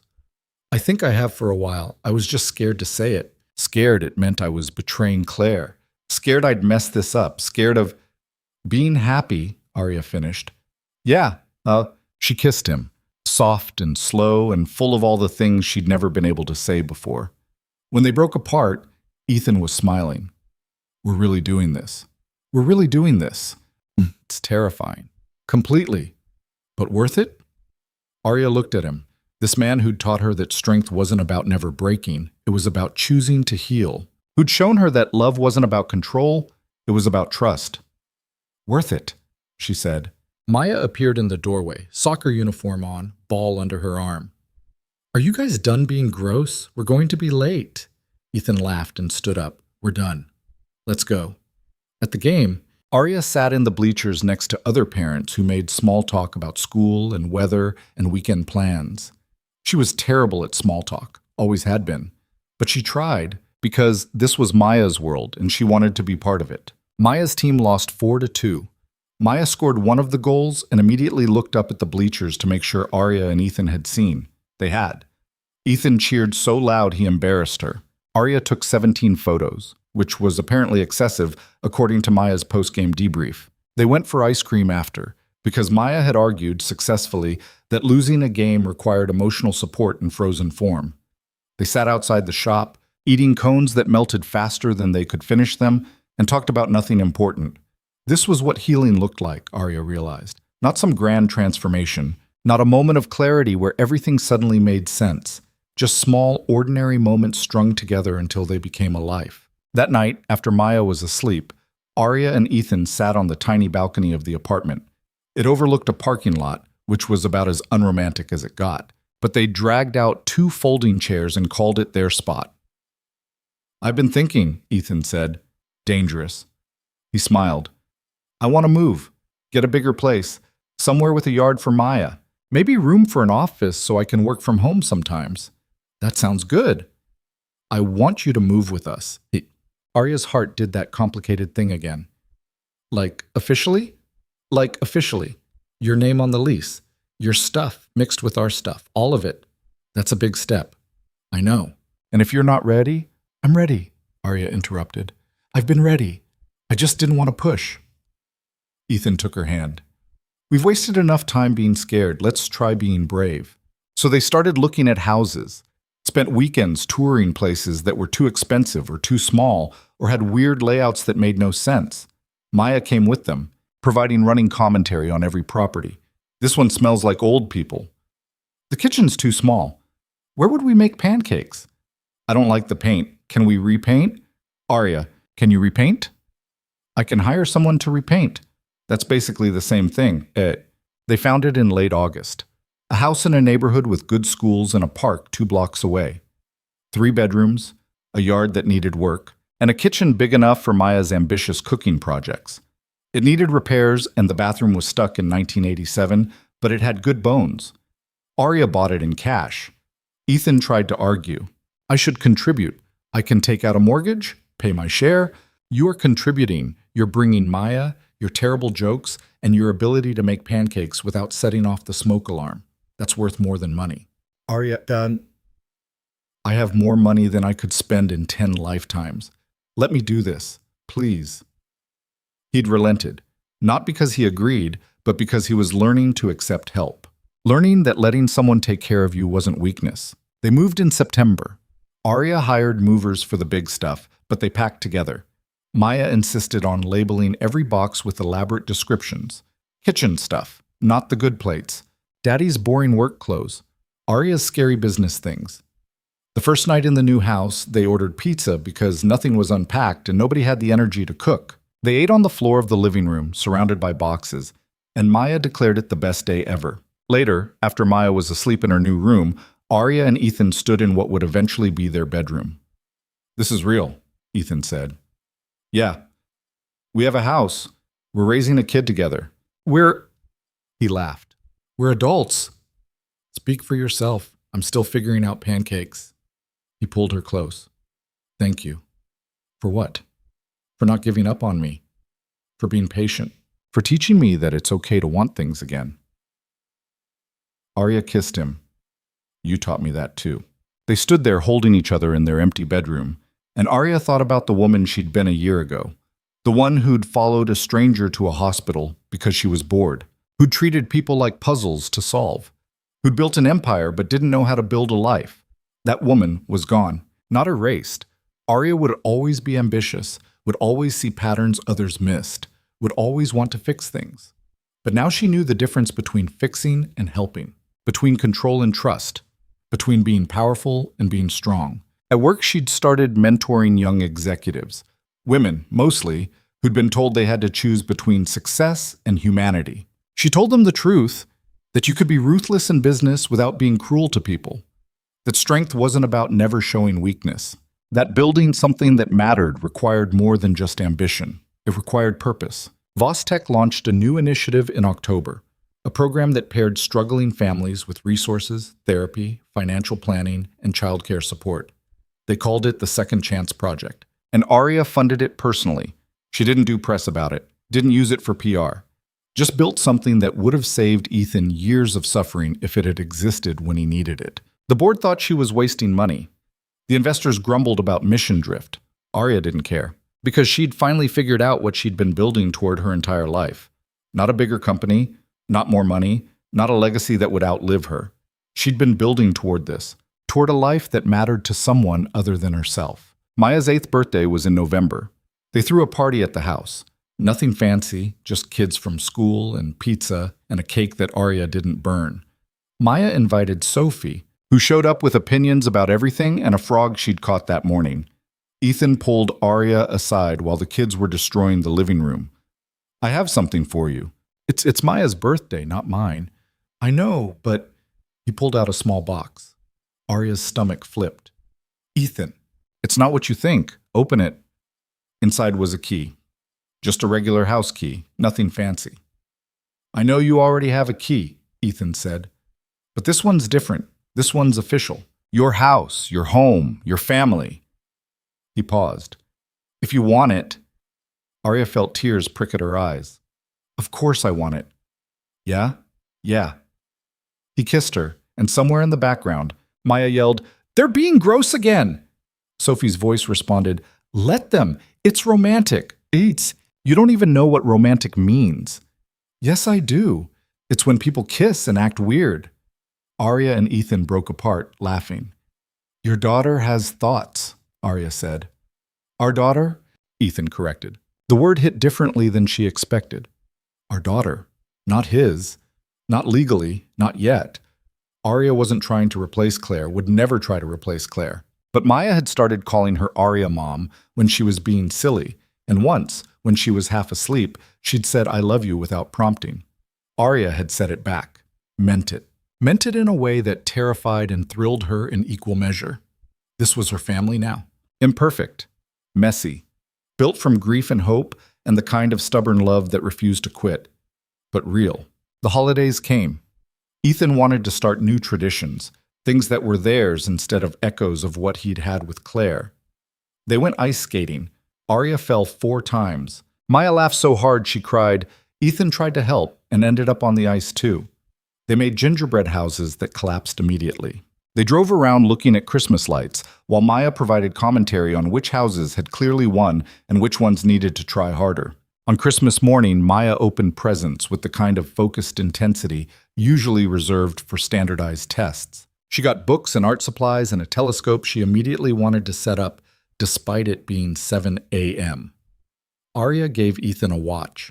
Nothing flashy, just something nice to replace the one he'd been wearing since college that had stopped keeping time accurately 3 years ago. He gave her a photo album. "I made it myself," he said.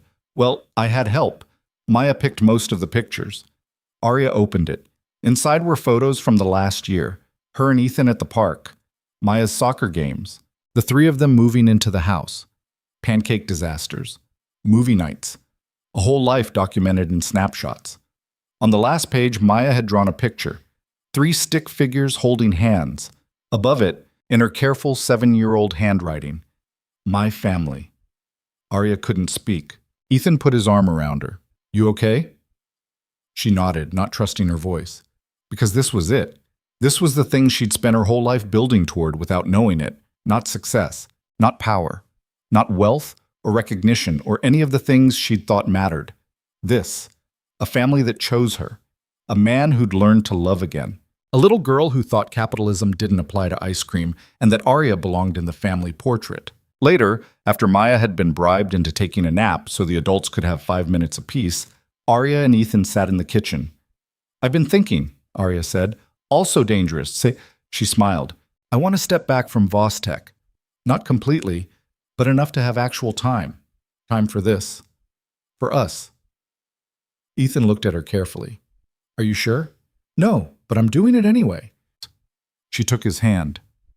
"You taught me that being scared doesn't mean you shouldn't try." "I taught you that?" "You and Maya. You both did." Arya paused.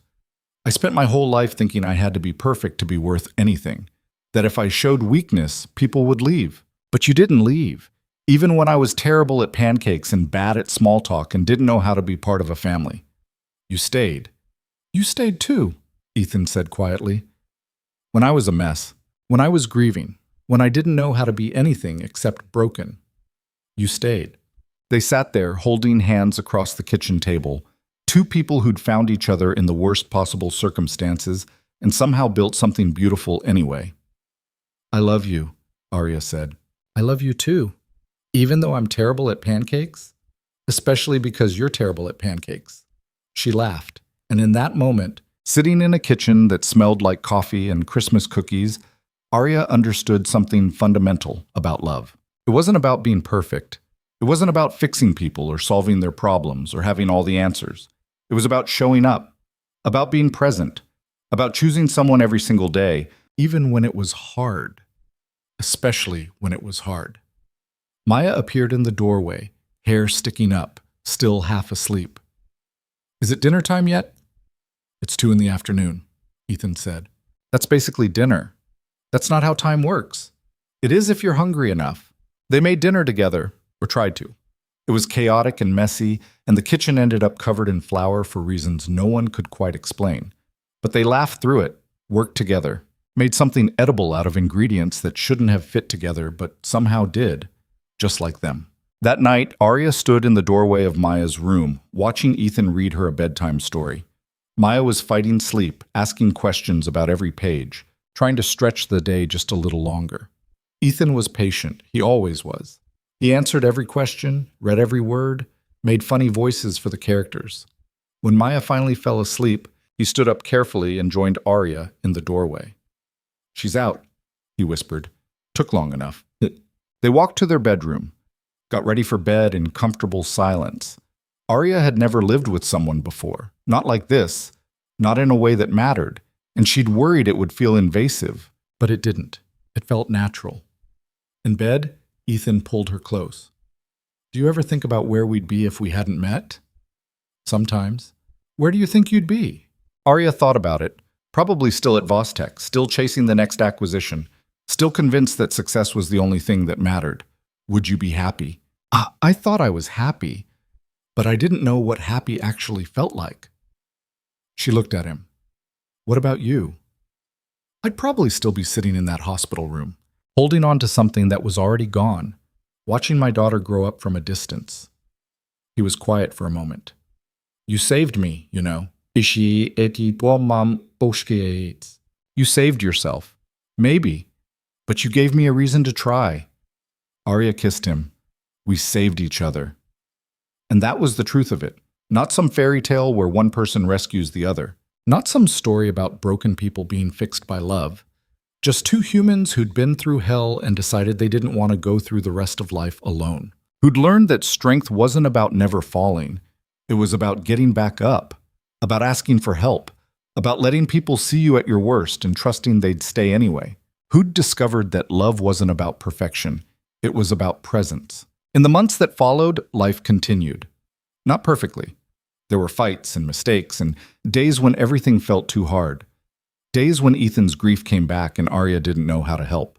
Days when Arya slipped into old patterns and Ethan had to call her out. Days when Maya had meltdowns about homework or friendships or the general unfairness of bedtimes. But they worked through it, together, because that's what families did. Arya cut her hours at Vostek, promoted people she trusted, built systems that didn't require her constant oversight, and slowly, painfully, she learned to let go. She spent mornings having coffee with Ethan, afternoons at Maya's school events, evenings cooking dinner and helping with homework, and watching terrible movies that Maya loved. She learned to make pancakes. Eventually, kind of. She started a foundation, something separate from Voss Tech, focused on supporting families in crisis. She hired people who'd been through it themselves, people who understood that sometimes the help people needed wasn't money, it was time, or childcare, or just someone who listened without judging. She called it the Claire Cole Foundation. Ethan cried when she told him. And somewhere in all of that, Arya stopped being the person who needed to control everything, who saw relationships as transactions, who measured worth in dollars and achievement in acquisitions. She became someone softer, someone who understood that the best things in life couldn't be quantified or optimized or solved with enough money and determination. Someone who'd learned that love was the most illogical, inefficient, absolutely essential thing a person could do. On a random Tuesday in March, a year and a half after Claire's death, a year after she'd moved in with Ethan and Maya, 6 months after she'd started the foundation, Arya came home to find Ethan cooking dinner. Maya was at the table, doing homework and complaining about fractions. They're just division, Ethan said. You're overthinking it. I'm not overthinking. I'm thinking the correct amount and fractions are still stupid. Arya hung up her coat. How was everyone's day? Good, they said in unison. She joined them in the kitchen, helped Maya with fractions, which she was better at than pancakes. Set the table, poured water, all the small, mundane tasks that made up a life. After dinner, after Maya's homework was done, and she'd been shepherded through the bedtime routine, Arya and Ethan ended up on the couch. I have something to tell you, Ethan said. Arya's heart jumped. Okay. I've been talking to a lawyer about adoption. Adoption? For you and Maya. He took her hand. I know you're not trying to replace Claire. I know that's not what this is. But you're her parent, in every way that matters, and I want to make it official. If you want. Arya felt tears spill over. Of course I want that. Yeah? Yeah. He kissed her. And in that kiss was everything they'd been through, everything they'd survived, everything they'd built. Because that's what this was. Not a replacement. Not a do-over. Just a new beginning. A second chance at something neither of them thought they'd have again. A family. The adoption went through in June. Maya insisted on wearing her fanciest dress, which was covered in stars because of course it was. Sophie came to the courthouse because apparently this was a historic occasion that required witnesses. When the judge asked Maya if she understood what was happening, she said, Yes. Arya's officially my mom now. Even though she's been my mom for a while, this just makes it legal. The judge smiled. That's exactly right. Afterwards, they went for ice cream, because some traditions were too important to break. Sitting outside the shop, watching Maya and Sophie argue about whether chocolate or vanilla was objectively superior, Arya felt something settle into place. This was it. This was the thing she'd been searching for her entire life without knowing it. Not success, Not power, not the empire she'd built or the money she'd made. Just this. Just love. Messy, complicated, imperfect love. The kind that didn't fix you, but gave you a reason to fix yourself. The kind that didn't complete you, but made you want to be better. The kind that wasn't easy or smooth or anything like the movies promised, but real. And worth it. And enough. Ethan reached over and took her hand. You okay? Arya looked at him, at Maya, at the life they'd built from nothing but hope and stubbornness and the willingness to try. Yeah, she said, I'm okay. And for the first time in her life, she meant it, because she'd learned something that no amount of money or success could teach. She'd learned that the strongest thing you could do wasn't holding on when you should let go. It was letting go when you needed to. It was being vulnerable enough to ask for help. It was showing up, even when you didn't have all the answers. It was choosing love over control, presence over perfection, people over profit. It was being human. And humans, Arya had discovered, were messy and flawed and absolutely worth fighting for. All of them, even her.